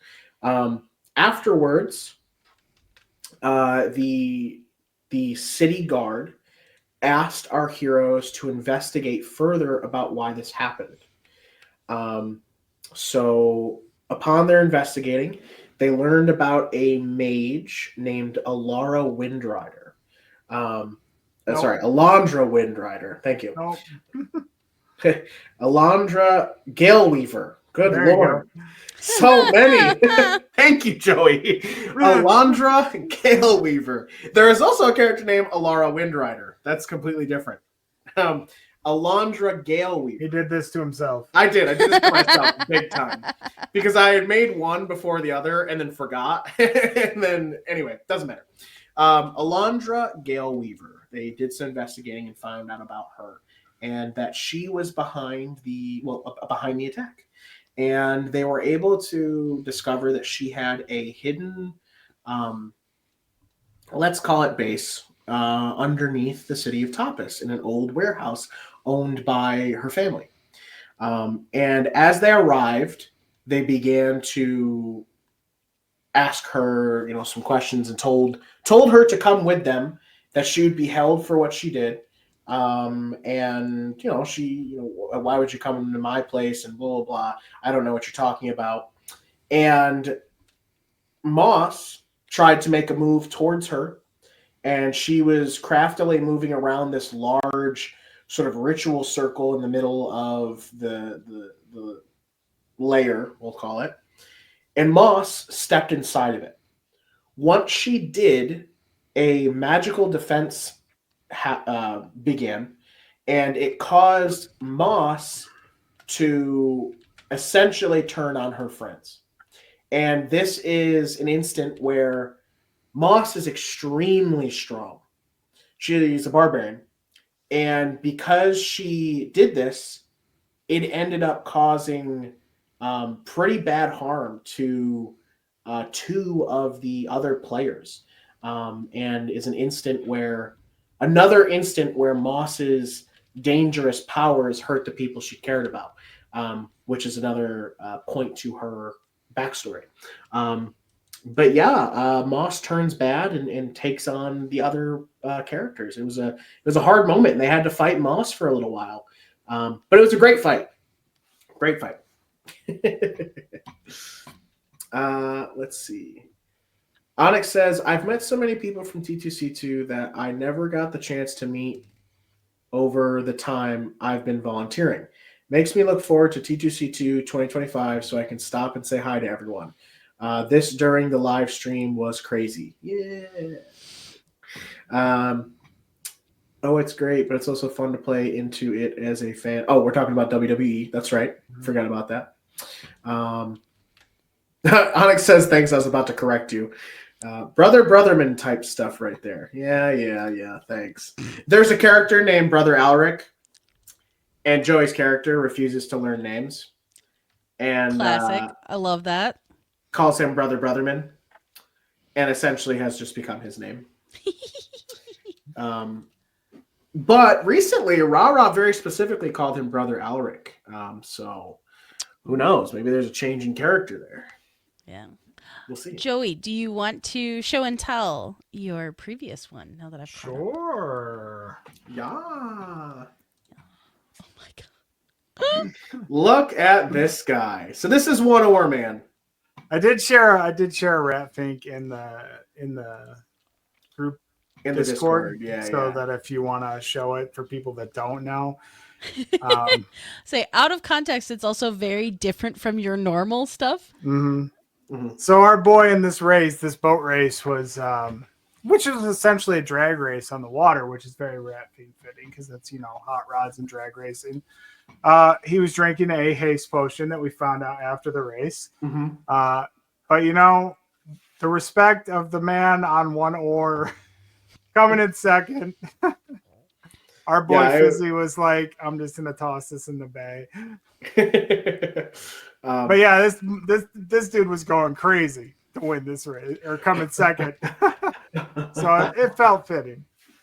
Yeah, it was a wild thing. But yeah, Joey added in that potion there that you see, and that actually is a true thing that happened. Come to find out at the end of the race, he took a haste potion so that he would be able to get back from being in last place, and because he also lost an oar. But Fizzy, respecting the man, threw away the bottle so no one could find it. So let the legend live. Let the legend live. The legend of One Ore Man. The legend of One Ore Man. Fantastic. Yeah. How are you doing, Swan? I'm good. I did my moment. She did a little comic. I did. Yeah, I did a whole comic. Well, I wanted to lead up to this big moment of Rara making very intense eye contact. So yeah, there's my little. That's so wonderful. Oh man, I love it. Does this mean we'll be able to have our deepest, darkest, intimate things come true? No.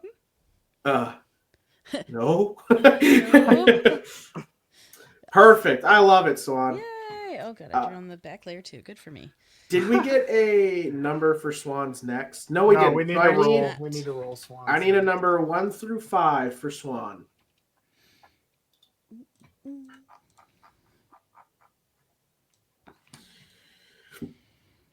Not everybody all at once. Somebody will do it. Everything, everywhere, all at once. Which I still haven't seen, even though I know I need to. I haven't seen it yet either. It's fun to like pretend though. Yes. Astropathic gives 3. All right, let's see. No.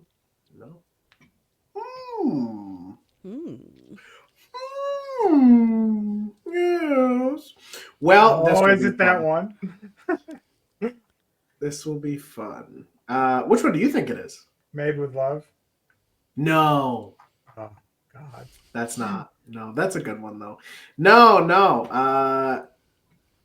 It's going to be this one right here. Come on. No. Don't start playing. Come on. I heard you wanted audio, We got Hunter. one left here. This should be fun. I'm excited to see Swan's take on this. Here we go.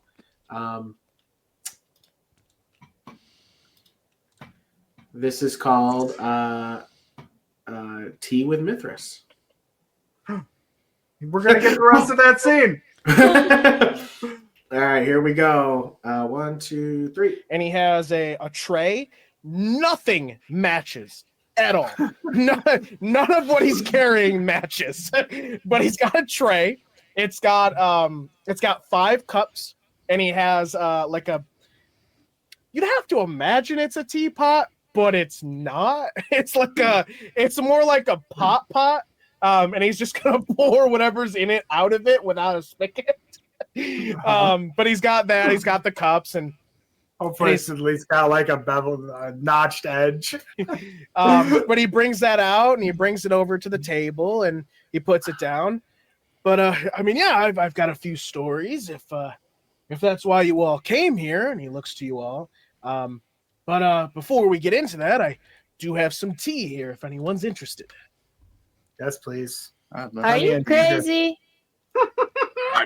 He has a tray. And that is the end of the scene, which is also where Moss's deep-rooted disdain of Mithras began. Moss does not like Mithras because he smiles too much. And he smiles and laughs too much. So she doesn't like him. She thinks he's crazy. Here, Swan, I'm going to put the link in for you to the clip, and then I will also get the Mithras art for you so that you have that as well. Thank you. You're welcome. I'll give you the model sheet that Joey did, actually, too. Lovely. All right. Oh, he does have crazy eyes. I see. Whoa. Yeah. That's, Rude. it happens. It's okay. But yeah, so that's all the clips, guys. We had other clips, but these are the ones that got chosen for the drawings. So stay tuned for what we are to finish here. And please, if anyone else has more questions about the world, I am more than happy to answer them. Also, while these guys are finishing up their third scene, if we wanted to, there is a lore video on our YouTube page. If we wanted to play that video while they're starting their last scenes here, that's an option too. It can play on the side while they're drawing, and you guys can still watch that. If you'd like to listen to the lore video, we can put it on. If not, you can just continue to ask me questions, and that's fun too. I Makes think we me should happy. share the clips that didn't win. Share the clips that didn't win. That's good too. We can do that as well. I will give some time for people to decide if they want to see the lore video, and I will show the clips that didn't win. Let me open them first before I just share my screen. All right, we'll describe the context of that. Yeah, of course. Such a good job of. Yeah, of course. Astropathic says yes to the lore video. So let's watch these clips, and then I will show the lore video. All right, so this next clip. I believe it said lore. Yes, give. I love it. Hunter, is there any active promo codes for the merch store? Definitely not doing things in the background. There's currently no active promos, except, actually, Onyx, your you're a patron, so you get a discount in our merch store. The code for that is on Patreon. Search merch for posts or discount, and you should see the discount for patrons. All right, we'll start with the clips. What's the Patreon? Yes. Our Patreon is patreon.com/older and dumber. That's the letter N, not and. So older and dumber is our Patreon. And you can subscribe for as low as $5, which gets you access to week-early episodes of our podcasts and talk shows, along with sneak peeks into things, and also a discount on our merch store. So yeah, stuff like that. Of course, all that money is going back into projects right now for the big time channel. So big time. Nice, perfect time for a shout out. Let's see. Okay, so the first clip that didn't make it into one of these drawings is called "Raging Like a Wet Cat." And this is from our recent delve into a dungeon where Moss had gotten, well, they were walking around in the dungeon. They walked in some water, and don't you know it, there was a water weird in there that grabbed Moss and dragged her underwater, and Moss was underwater for the entire fight. So this is the aftermath of that. Let me go ahead and get this open. There is yelling, so be aware. Here we go. Raging like a wet cat. I wanted to do something fun and cool, and now I hate it. And now I hate this water, and I'm leaving. I hand her a potion as she sort of stomps out of the water. I hand her a healing potion. As Obi holds her up. I love how Moss's Obi. I love how Moss's rages have sort of turned into the like, no, Mom, I don't want to do that. Unhand He's me. just flailing. Put me down. To drink this. I hand her a healing potion. I don't know if I hand I'll it to let her you right down. now, Keith. She'll drink it angrily. It's Gotta fine. calm down. It'd be crazy if I slapped it out of your hand. Mom! Do you do that? Yeah, I think it'd be funny. No. All right. So that is Moss raging like a wet cat. She was very angry after being stuck underwater for that entire fight, mostly because she didn't really want to be in the dungeon to begin with, and here they were, and her getting horribly upset. I think the big problem is we had already got what we came for, you know. Oh yeah, you guys Sort of. kept going through. Fucking around in there. All right, the next clip is called "Made with Love." This was again another clip from the dungeon, but very beginning of, or no, this was in the same area. Yeah, this is like after the shortly after. Shortly after people that had calmed down. And Moss decided to do some investigating of the area because she is a detective. She says, here we go. Made with love. What are you Secret looking? compartments. I'm a detective. I pull out my fake magnifying glass. Oh, a fake one. Like you're like, Yeah. Yes. Moss, this is what you do. You're like, all right, okay. Pull it out, and you just like spin around and look at the whole room. Fine craftsmanship of this chest. It was made with love and some wood. What else? Do I find a secret compartment? So that is Moss using her detective skills to search around the room. All right, and then 1, 2, nope. Oh, yep, here's a go. So this next one is from our one in-person session we did, which is actually the session where they fight the elemental that attacks Tapas. This is our first in-person session and our only one so far. It was a lot of fun, so it's a little quiet. But Ra shows off her smart side, and it's called I Went to Bard School. Let me go ahead and get that on here. AKA art school. AKA art school. Here we go. Remember the red mark on the rat place that we killed the rats? The rats? Yeah, I remember the rats. Well, I saw red smoke after we killed the elemental go towards that symbol on the pylon and on the crystal. Like it was the essence of the spell being retracted into the casting source. Yeah, but it seems familiar to the rat, and that was a spell. I went to Bard School. I don't know. It just sounded so smart. And you can, and the funniest part of that is if you're watching May's facial expressions. it's a very Moss reaction because Ra-Ra's talking in this like it's sort of like the and May instantly like channeling Moss goes, what? And it's so funny. But yeah, so that is that one. And then so I went to Bard School, meeting up the cute librarian, tea with Mithras, meeting Mithras for the first time. The last one. And this is Blacksmith Meets His Hero. Mm-hmm. So as we talked about earlier, Fizzy's actually kind of a big deal. Yeah, Fizzy's actually kind of a big deal. Fizzy, on their way back to Tapas after that fight with Creed, the Ironclad, wanted to create Obi, which is the steel defender for his artificer class, to help protect his friends.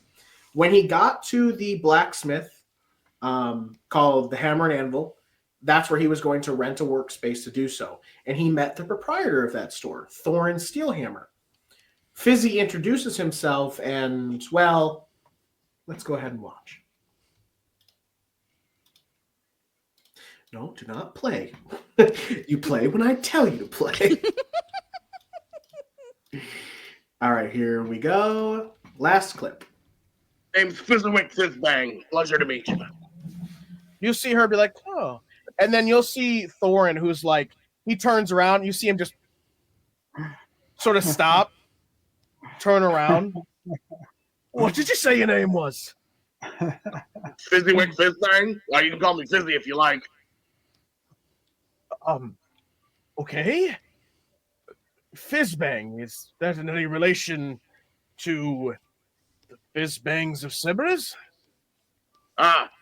It is. Those are my parents. Like I said, a little north to use my own forge. Your parents? Then my brothers. Wow. I didn't realize. You've heard of me? Have you heard about the Earthshaker cannon? The Earthshaker cannon? I mean, of course I've heard of the Earthshaker cannon. I knew that was made by Name's Fizzywick Fizzbang. And that's where so this scene as it goes on gets so much better too. Like if you watch from this clip, like this guy fanboys so much. Turns out Fizzy has a real big fan in Thorin Steelhammer at the old Hammer and Anvil.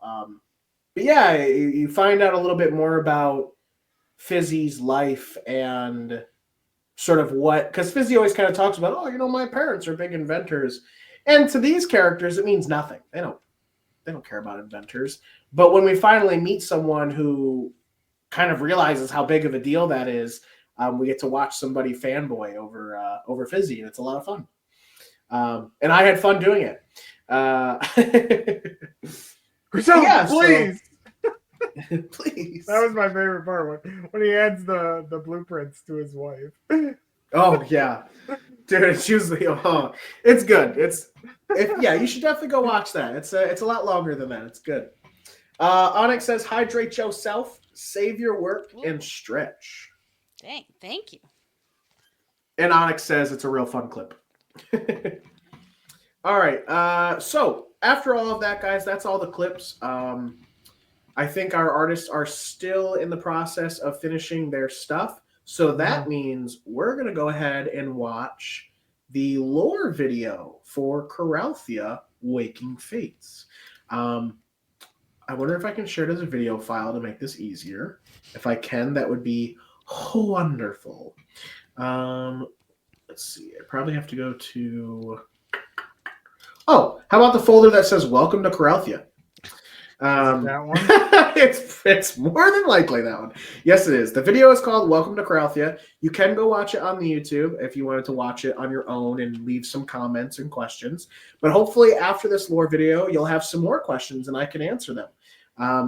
But I'm going to go ahead and see if it's... Oh, it wasn't too big and it uploaded very quickly. Welcome to Coralthea, a world brimming with adventure and intrigue. In the year now known as 0IA, or Zero Equa Edo, from the Elvish phrase for the beginning of time. The elf mage Yorl discovered the ruins of an ancient civilization long extinct.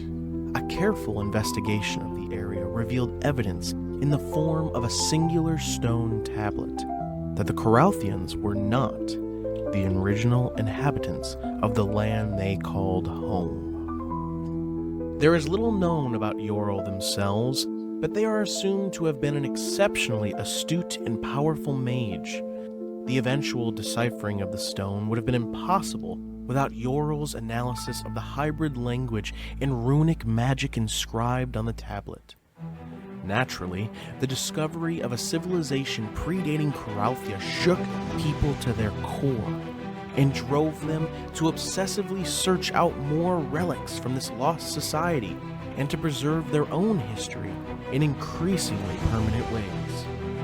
The era that followed became known as the Unearthing, and for 5 centuries faction after faction devoted their energy to uncovering every last shred of their lost predecessors. The unearthing led to the retrieval of dozens of priceless Equa Edo artifacts, including the Crown of Elendor. Passed down through generations of Fun elves, story about that. the You should ask possessors about of the crown declared themselves as sovereigns and thus birthed the Runesbach Empire. The era of conquest had begun. They campaigned across Coralthea in pursuit of territory and power, and asserted their divine right to all artifacts from the Equa Edo. Several centuries passed, and although Runesbach conquered nearly 2/3 of all Coralthea, it is still unclear how successful they were in reuniting the Equa Edo artifacts. The era of conquest was brought to an abrupt end when the Runesbach Empire was pushed back by the renowned tactician Kjoran Jarnstad and his small army. The Runesbach Empire retreated to the western coast of Coralthea. Having demonstrated his might, Kjoran Jarnstad became the first leader of the Jarnstad Empire. Thus began the epic of legends. For 400 years, the two countries poured their resources into showcasing their strengths in lieu of all-out war. Their governments funneled money and resources into adventurers' guilds. Heroes, legendary creatures, and villains were born. Renown and treasure were plentiful. Crown-subsidized dragon hunts led to a dramatic decline in the dragon population as they were harvested for parts. Bards have woven tales and songs of plenty about this golden period in Coralthean history. In 1467, the tensions between Jarnstad and Runesbach came to a head, and the Noseg War began. The Siege of Unsung Heroes witnessed the formation of the now well-known area of Lintumia in the Bontum Empire. Jarnstad and Runesbach both laid waste to the villages and towns of this region. Rather than ally themselves with one side or another, the people of this no-man's land united and asserted their sovereignty. For almost 300 years, the three empires coexisted in performative peace and diplomacy. Territorial expansion stabilized, and the rulers directed their focus, for the most part, to their own affairs. In 1776, the Bontum Empire lost their king, leaving behind his young son to take the throne. The boy was barely 16 years of age, and the Runesbach saw an opportunity to reclaim the land that they'd lost. Erexidor Sativa, Lord of Windbach, and one of the great generals of the Runesbach Empire, curated a royal dinner at the Keep of Dasan. Many royal family members from Yarnstad and Bontoom's courts attended, all partaking in this overt expression of peace. Their merrymaking was short-lived as slaughter took its place. General Sativa and his troops ruthlessly murdered the unsuspecting guests. The massacre is now known as the Dasan Treachery, and it can be cited as the catalyst for the Pardis War. News of Dasan came to Bontoom's child king Durarad from the lips of a Yarnstadian messenger, accompanied by an offer of alliance. The Yarnstad Empire of Roram supported young King Durarad as he stood against the Runesbach Empire. The war lasted 2 years, and the Bontoom Empire emerged victorious. The people of both Lintumia and Roram revered King Durarad and decided that they would no longer stand divided, but they would unite under one law, one authority, the Bontoom Empire and their formidable king. Peace did not stay. Only a few short years passed before Coralthea was threatened once again. The organization of vampires, known as the Shadowed Hand, did everything in their power to uproot Durarad's power and destroy the unity the people of Coralthea had found. Though their leader, the Lich Queen, was defeated by the champions of Coralthea, That's us. the unity of the empires had been lost. It was.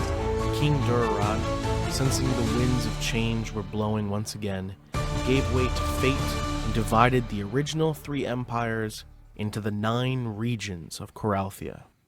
Though they were soundly defeated, the Shadowed Hand had done untold damage to the land and its people. The land was unhealthy. Citizens from all empires suffered greatly, particularly the elven people of Sorvere, who were unable to distinguish themselves from the great cruelty that had emanated from their empire. Coralthea deteriorated, and it seemed that it was doomed to fall and be forgotten, just as the ancient civilizations had before them. Salvation came in the form of the Restoration. The gods combined their divine power to cleanse the land of Coralthea. Every plague, hex, and blight was eliminated. However, following this monumental intervention, the gods disappeared, and over time, even their names were forgotten. The godless people of Coralthea carried on, their existence the only remaining evidence of the divine act. Time has trudged on, as is the natural state of things. Now, in the year 1814, technology and scientific discovery are on the rise. Powerful minerals and ingenuity have led to a steam-powered industrial revolution. Fantastical journeys await. In even so pragmatic a time as this, you only have to embark on the first step of discovery. Welcome to Coralthea. And there we go. That's it. That is the lore video of Coralthea. Hopefully you guys enjoyed that. If you didn't, you can tell me. I can take it. But if you did, I can totally take that too. But if you have questions or anything, please ask, because I am willing to continue talking about Coralthea till the end of my days. But I think before we do that, we should check in on our artists. As you guys, wow, I didn't get to see any of this while the video was playing. So what in the holy moly? It is looking great. Oh my gosh, Joey's got some DBZ style stuff happening over here. What do we? Oh, Swan! I'm tearing up. It's so beautiful. Moss is not having it. No. No, there is only, oh my gosh, so much suspicion on her face. All the Satsubaka-ness. Oh, it's coming out so well. It's so fun. Oh, thank you, Onyx. But yeah, if anybody wants to talk about stuff, questions about lore, questions about DMing, questions about ask about that crown. Me? No, Joey, what about that crown? No, the chat needs to. Oh, the chat needs to ask about the crown. You know about the crown. So you're telling the chat that they need to ask us about the crown of Elendor. Mm-hmm. Oh, I see. Okay. That's some important campaign 1 information that even Onyx doesn't know. Ooh. I think so. Potentially, unless we've talked about it before. Well, I don't think so, man. Maybe. Onyx then sprouts out all the knowledge about the crown of Elendor he knows. It'd be awesome. That'd make me cry.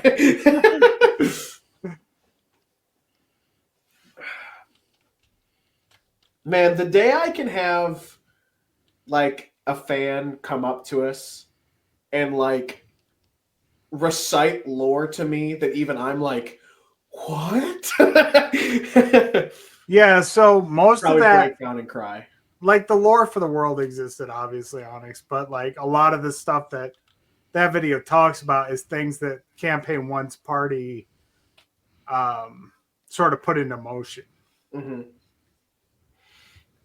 Yeah, so the lore video became a thing because, well, one, we decided we wanted to bring our home Coralthea game to the world.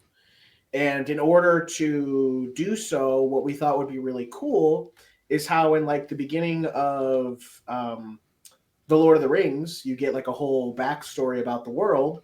We wanted to kind of do the same thing. So before you watch any of the campaign, watching the lore video is really good because you get to know more about kind of what happened and where the world is at before venturing into this journey with us in Coralthea Waking Fates. And like Joey was saying, the lore video itself sort of also came about because of all the players from the first campaign. A lot of their decisions created... So essentially, the lore video all the way up to the Lich Queen being defeated by the champions of Coralthea. So everything up before that is pre-written lore. And then right when you hear about the champions of Coralthea defeating the Lich Queen, that's the end of campaign 1. And then everything after that is the result of campaign 1. So all the stuff that comes after that lore-wise is the stuff that happened because of the first campaign. Hey, I've got a question for you. Oh, do you? I do. So this is a ton of scheduling and recording and production and post-production. What made you want to take on this whole project and kind of make it this very multimedia and out in the world thing that you're producing? It's a very good question. There's something wrong with us. That's right.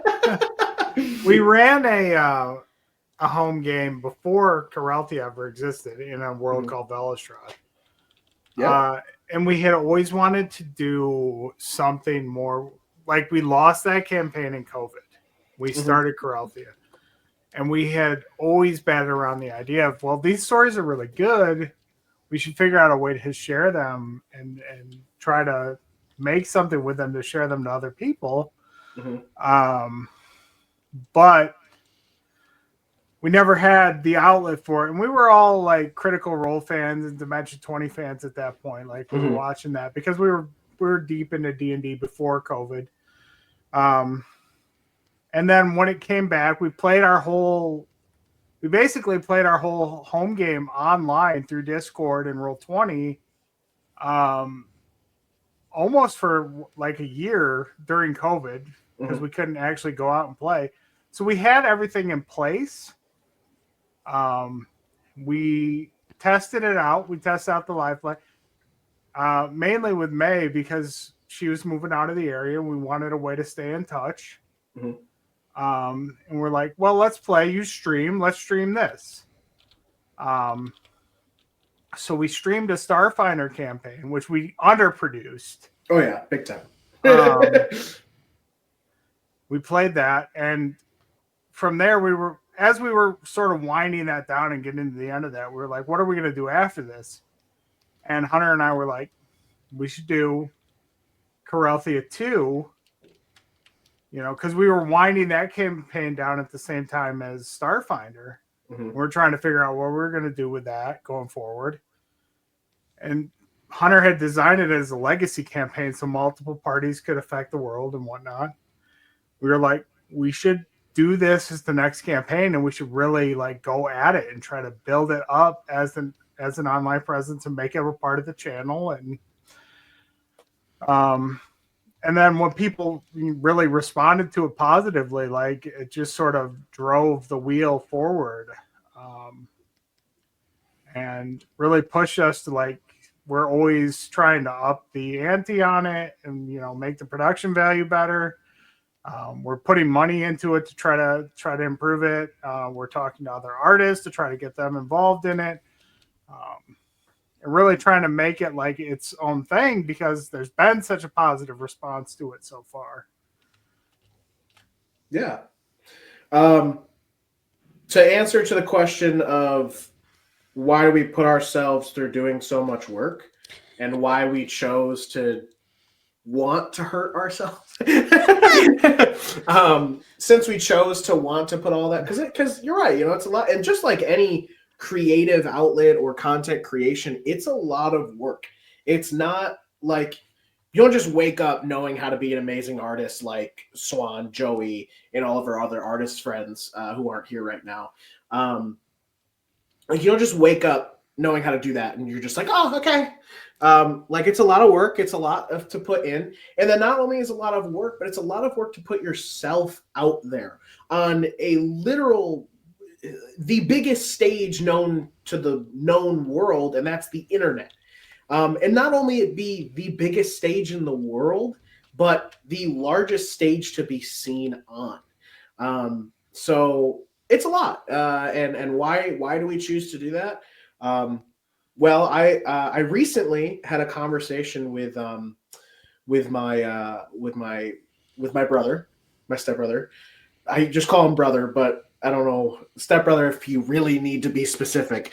But my brother, who recently, we've connected a lot, and it was during Christmas time, and I was showing him what we do. I was like, hey, I'm like, yeah, we play D&D. He's like, you play D&D? I'm like, yeah. He's like, you get around the table. I'm like, well, we get around a virtual table. Essentially went through the whole, what's D&D? Do you do this? Blah, blah, blah, blah. But we get through all of that. And essentially, I'm like, yeah, man, we play online and we create a show for people to watch. He's like, you make a show? I'm like, yeah. And I showed him our session 0. I showed him the lore video. I even showed him our trip to Florida, which wasn't even about D&D. It's just more of our content. Which is a great episode. You should all watch that. Yeah. A lot of work into that. We put a lot of work into everything. But anyway, and I show him this stuff, and his immediate first question is, why do you do this? And I looked at him and I was like, what do you mean? He's like, why do you do this? I'm like, well, I mean, the first obvious thing is it's fun. But then he was like, but that's not what I mean. He's like, why do you do all this? Why do you put all this work in? It must be hard. And I was like, yeah, it is. It's very hard. But it's worth it because we want to tell a story. We want to bring stories into a world in which it almost seems like they don't matter anymore. And we want people to care more about stories. We want to entertain. We want people to feel emotions because of what we make. And we believe it's beautiful. And whether other people do or not, we still want to share it because we hope that somebody somewhere, whether it's one person, 10 people, 1,000 people, 1,000,000 people, it doesn't matter. We just hope that someone will enjoy it and either learn something, feel something, or enjoy it, just to enjoy something. And that's why we do it. And he goes, and he again says, that's a lot, Hunter. That's a lot of work to put in. Why would you put yourself through that? And I looked right at him and I said, dude, you just started your own business not too long ago. Why did you do that? He goes, well, I want to help people. I said, okay, how's that any different from what we're doing? And he, like, a light and an explosion in his brain goes off. And he's like, I get it. I get it, man. I get it. I respect it. This is awesome. You're doing great. I was like, thank you so much, man. You're doing great. and then I was the back and forth. It's Danny DeVito from Sunny watching Mac, and he's like, I finally get it. So I hope that answered your question. It did. Thank you. But yeah, so yeah, you know, we, like Onyx said, for the fans, essentially, yeah. But the deep-rooted thing being that, you know, and I think it's something that's kind of really started since me and Joey ever became friends, and that's that we cared about making things people wanted to see, but also just making things because we wanted to. And that's sort of a big part of our friendship, I think. I could be talking out of my butt. I mean, we've been working on production shit since we met each other, be it escape rooms or video reviews or conventions, all that conventions, stuff. Live plays. It's all talk shows. And again, we're not hugely famous people. It'd be really cool if we do become one day, which would be cool. But obviously we haven't become super famous, and it hasn't made us not want to keep doing it, because that's not the purpose. I mean, part of content creation, and this is the part that like most people don't think about when they get into this, is you're grinding and grinding and grinding and grinding until you never overnight. One thing goes viral. Yep. That's all it takes. Mm-hmm. But you have to continue to put yourself through it until you hit that point. Yeah. A lot of people will tell you too, who are famous, who are big, that it didn't happen overnight. No, duh. That's the whole thing. But the real thing is that it's a real grind. You have to keep doing and keep working at it. And as much as you put in, as you'll hopefully get back. But it really does take anywhere from 7 to 10 years before you might see something big, you know? But that's you also putting work in. I mean, I will say too, in this early stages, it's awesome to find the people like Onyx, like Sabrina, who are truly connected to it, who are into it, invested in it, share it, want it to be successful. You guys make it worth it. Yeah, I agree as well. Yeah. You know? Yeah, they're all that. Again, like I had said, as long as one person sees it and finds enjoyment from it, that makes it worth it. And whether it's 1, 2, 10, 20, 1,000, 1 million, each of those little people or whatever, dots, views, whatever you want to call them, they matter. And it makes a difference in here, right here in the heart, and on my mental state. Yeah, I mean, because you can go at this for forever and not have that one fan that's yeah, I appreciate what you do. Yeah. And I think that's been, for me as an artist, at every stage in my career, having that person that's either commission me over and over again, or just wants to hop in and chat about what I do. They're always in the comment section. It's super important at that early stage to have those people that are hey, I appreciate what you do and I love it. Keep doing it. Yeah. I think that goes along the lines with, we talk about the hustle culture and ways you can support artists. And sure, the money thing, as always, it helps. It helps us be able to do more things. But there is genuinely so much value in the not only interacting with the art that we make, but also if you like it, if you share it with somebody, if you share it with your, Instagram following, if you talk about it to other people, that goes a long, long way. Oh, yeah. And it helps us in ways that we can't always do on our own. Like, I mean, I can post about this every single day on my social medias, but if nobody is responding to it and no one's reacting to it, then that can feel very isolating. Oh, yeah. And so these positive messages that we get, or the, oh my gosh, this thing made me feel really happy, or it made me really mad, and then I couldn't wait to come back and tell you about it. Like, that's really great. And it is that kind of little acts of validation that I think also make it like, okay, cool. Like, this feels cool to me, but the fact that someone else is enjoying it just makes it that much easier to keep coming back and doing it. Yeah. Yeah. What was the corny thing I was just about to say?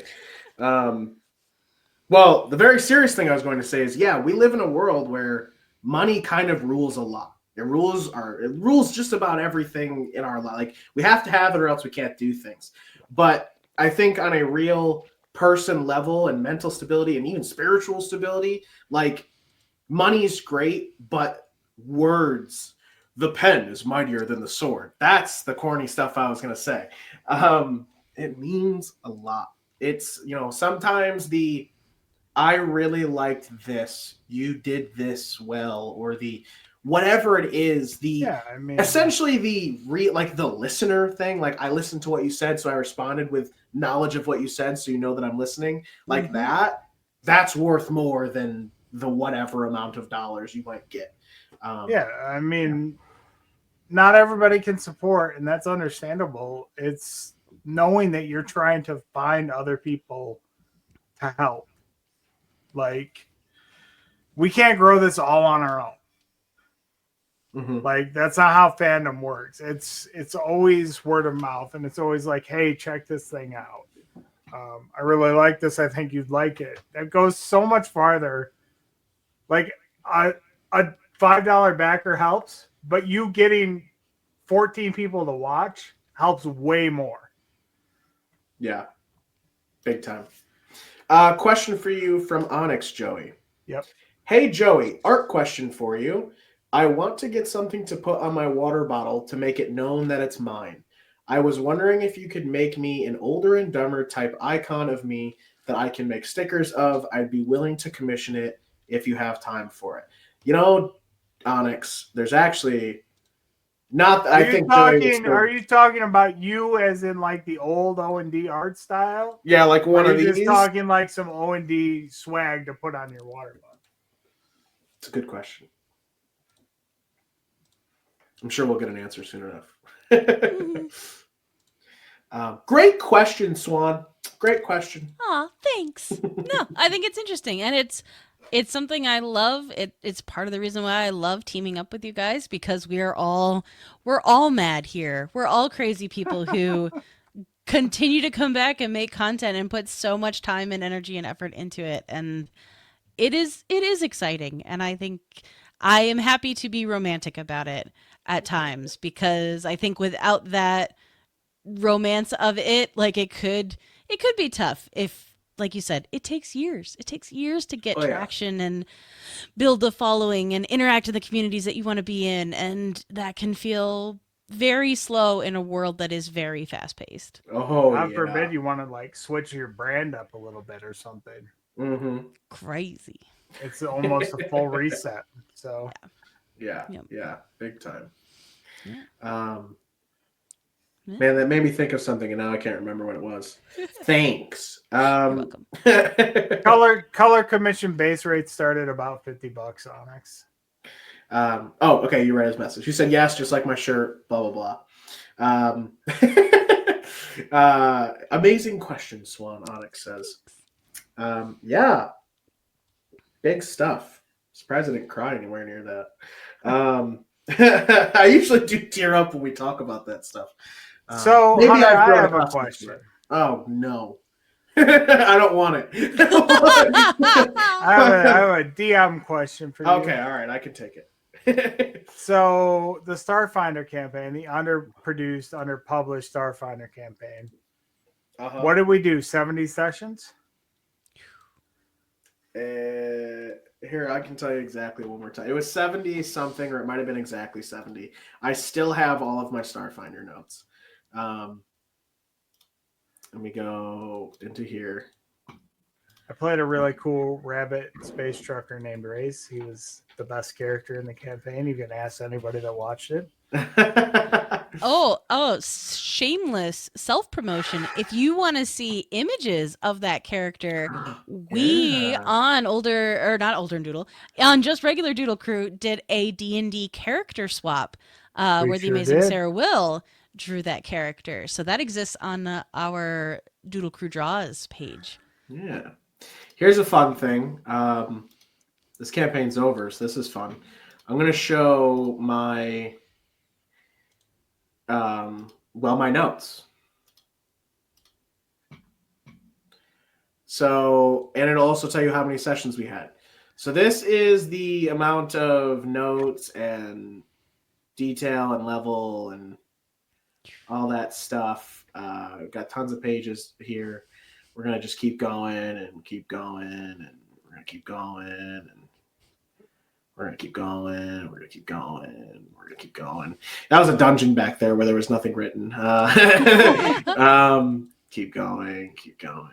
Items, dialogue, recaps, important family trees.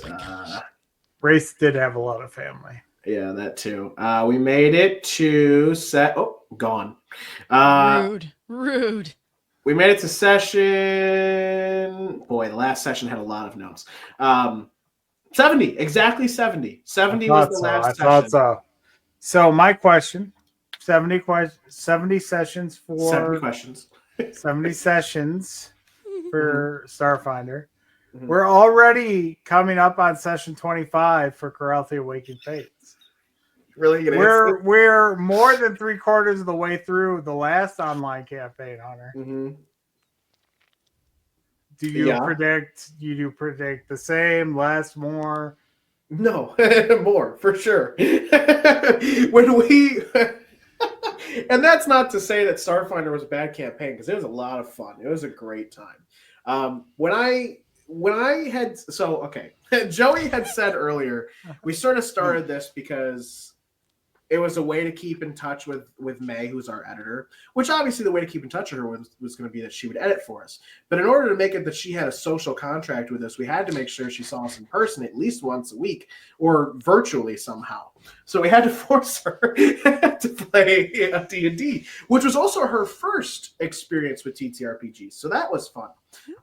Essentially how we describe this is we had her play Starfinder first, then D&D was the equivalent of teaching her how to drive stick and then automatic. Amazing.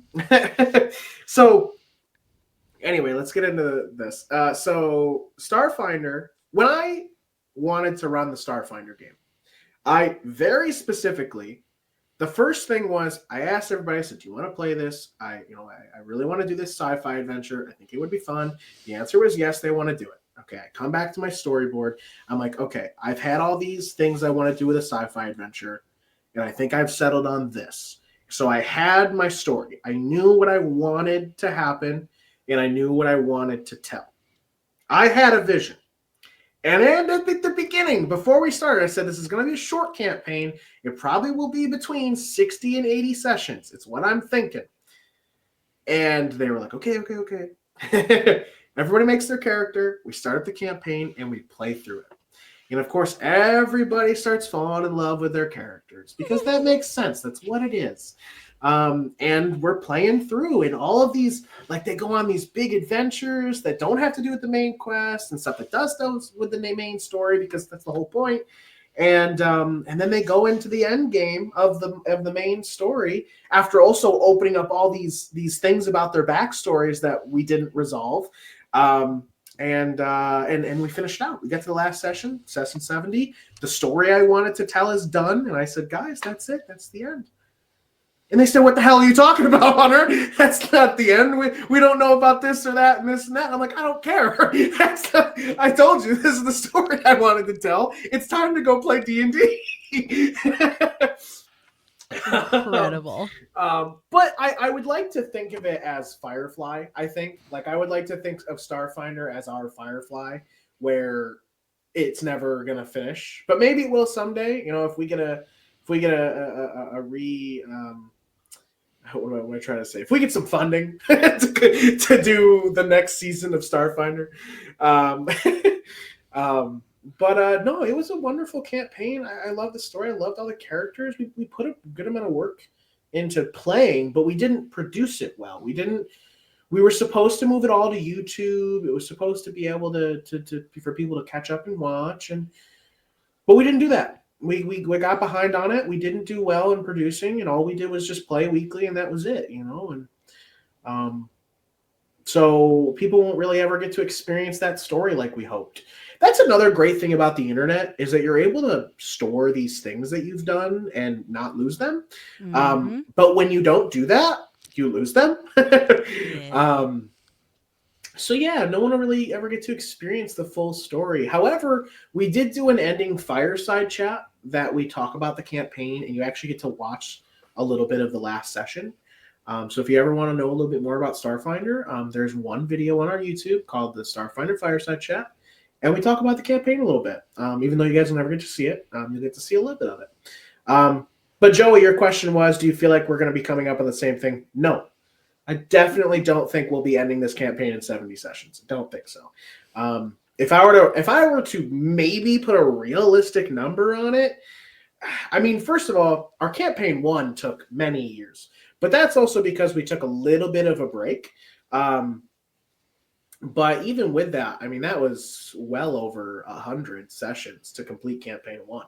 So if I were to be honest, I think this campaign would be, you know, well over 100 as well. I would even say maybe even well over. I mean, heck, yeah, I'd say maybe close to 100. I'd say between 130 and 150 episodes before we see a potential end to Coralthea Waking Fates. And that would just be to Coralthea Waking Fates. This is a legacy world. It's built to continue adventures. So whether it's we're done with Waking Fates and now we're into whatever the big thing is because you finished, or new party a couple of years later, whatever it is, you know. But no, I'd like to think 130 to 150 would be a reasonable number, double essentially, and that would, if we're putting that into years, that's, you know, 52 a year, actually 50 because holidays. So you know, you do 100 on vacation, getting sick. That's 3 years worth of campaign. So buckle in, buckles. So yeah, you know, thanks, Joey, for that. Yeah, I just wanted to touch base. Hey, Joey, you want to do show and tell? Yeah, I mean, Hunter, do you want to? Seems like it's been so long since we heard these clips. Do you want to share the clips again? Oh man, yeah. Let's see if I can open back up. Hunter, you're in the final stretch. We're almost there. Here we go. Moss turns evil. So Joey's clip, or Joey's scene here, is Moss turns evil, which we had talked about, where our heroes went into the lair of Alondra Galeweaver, a mage who was trying to prove her research was correct. And anyway, they went to go into the lair, and Moss made a mistake, stepped onto something she shouldn't have, and turned against her friends. So here is the clip once again, one more time for the homies in the back. Here we go. Moss, as you step into this circle, you will notice that the outside ring glows red, and you look at it and you think to yourself, oh, fuck, I didn't mean to step here, but you did. And all of a sudden you'll feel this like in your head, and you guys will watch as Moss just stands there. But Moss, you'll feel this like jolt in your head, and then the whole room just kind of turns red, and you turn around and look at your friends and immediately think, enemies, they have to leave. and the only way to make them leave is to force them. Moss. And that is that clip.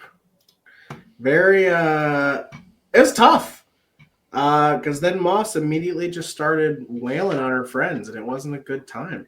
Joey here has got this pretty amazing scene where Moss is going Kaioken, ready to whoop everybody's butt, it looks like. Yeah, so I want to have the magic circle, obviously. I did the head cock thing. I originally had her head down, which I thought worked kind of well.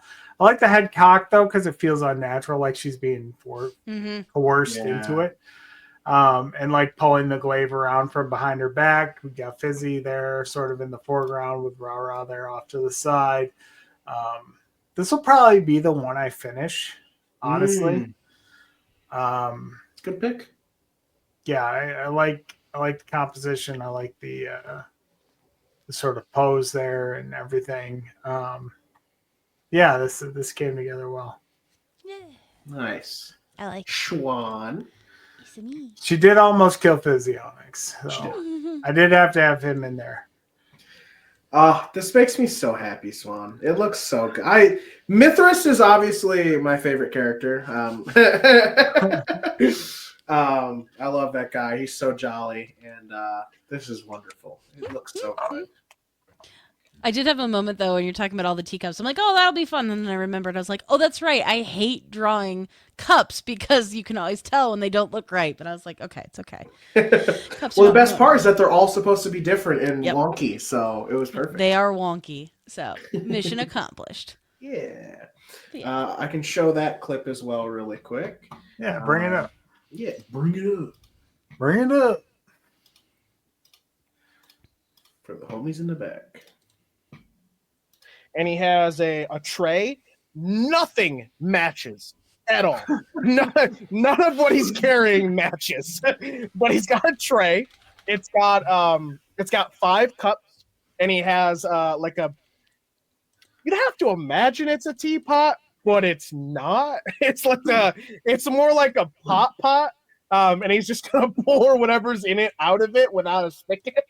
But he's got that. He's got the cups, and hopefully it's at least got like a beveled, notched edge. But he brings that out and he brings it over to the table and he puts it down. But I mean, yeah, I've got a few stories if that's why you all came here. And he looks to you all. But before we get into that, I do have some tea here if anyone's interested. Yes, please. Are you crazy? I'd love to. Are you crazy? Yeah. Do you want to tell us a little bit of what you put into this? Anything secret that we can't see? Oh, I don't think so. I actually was trying to figure out who's who. So we've got Moss up in the top right? Yeah, Moss is here. Rara's here.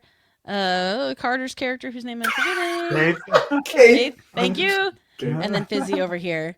Because I wanted him on just one of those like little stools. I think if I zoomed out from this too, I would want to have all the like chairs be different and everything. Of course.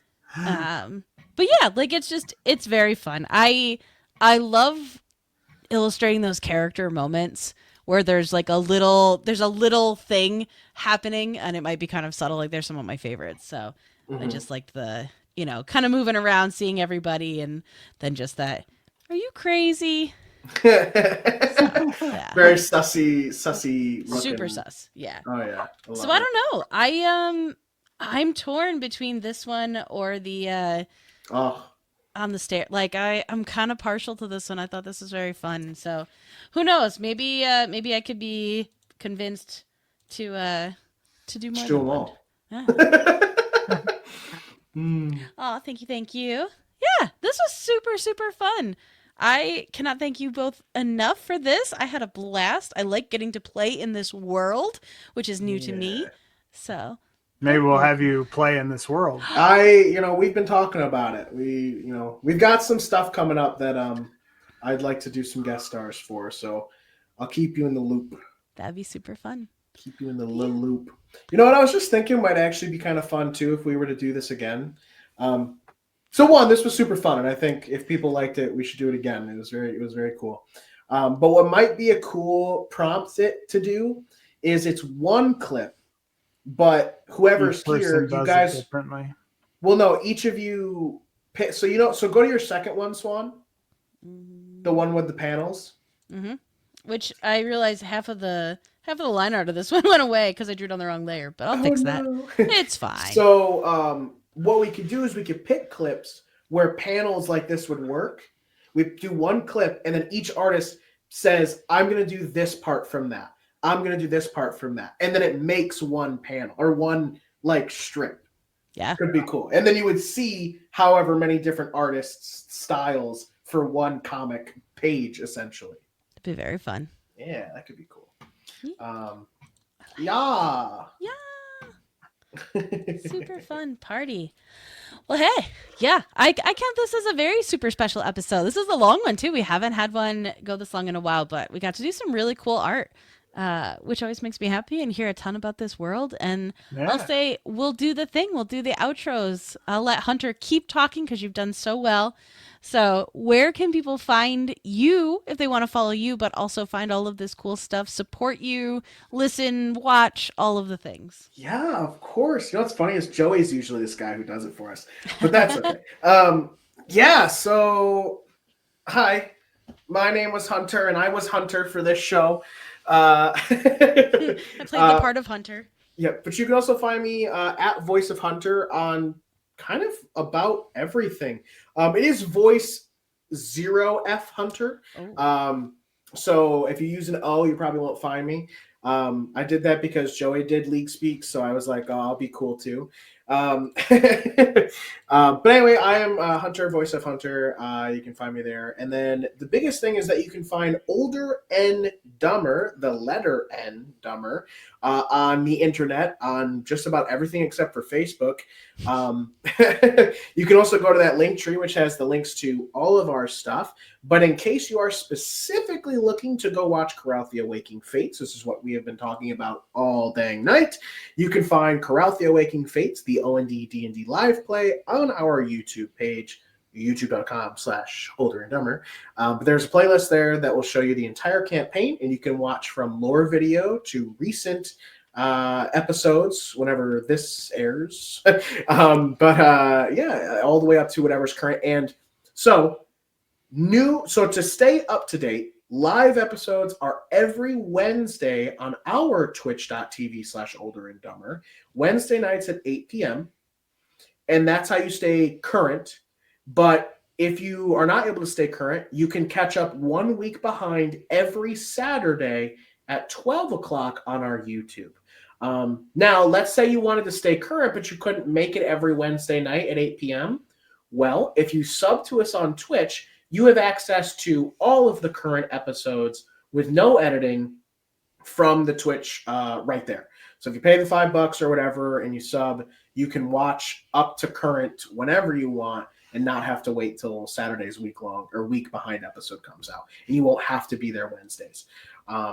So that's an option. And you can also support us on Patreon, adotacom/theolderandthedumber. Not the, it's just Older and Dumber. And yeah, that's everything Older and Dumber and our D&D live play. And then with me today from the Older and Dumber crew, we have Joey. What's up, everybody? I'm Joey. You can find me everywhere on the internet at Slooty Mage. I do safer work, not safer work, anything cute, lewd, you can find it. I also take commissions. You can commission me, reach out to me on Discord, either through Older and Dumber, you can find me there, or I do have my own Discord that you can find if you join my Patreon. It is for Patreon members. Or you can reach out to me on any of the socials that I'm on. I'm pretty much always available for commissions. Pretty decent rates. Happy to bring your D&D characters to life. Just reach out to me and hit me up. And if you thought we were entertaining tonight, be sure to check out the live play. We have a lot of fun with it, and would love to see you there more often. Yeah, I also forgot about Older and Dumber's Discord. So if you want to talk to us about anything there publicly with other people, there you go. Friendship. Yay. Yeah. And alongside Joey, the great artist, we have the amazing host, the amazing Swan. Woo!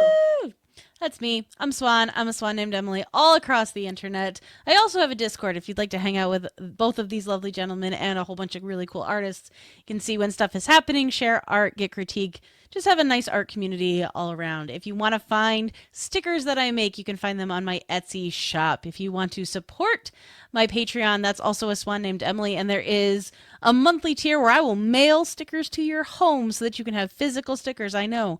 And there's even a tier where you can make requests, and I will also do commissions and make stickers custom for you. Ooh. So very, very fun thing there. If you want to listen to me more, check out the Late Starters TTRPG, a Pokemon podcast. Also, come find me on the CZ Drop channel. Once a month, we do Art Corner, which is absolute madness, gas leak, insanity of art, which I love. It's super, super fun time. It's usually the third Tuesday. You can also see me on that channel is where I will be on Dungeons and Dracon Beams, guesting on that. You can also go back. If you are an Animorphs fan, it is an Animorphs AU, which is very, very fun. You can listen to the Hork-Bajir Chronicles. If you also want to pick up and follow along with us, I am reading Animorphs for the first time on Animorphs Anonymous, so you can listen along with that.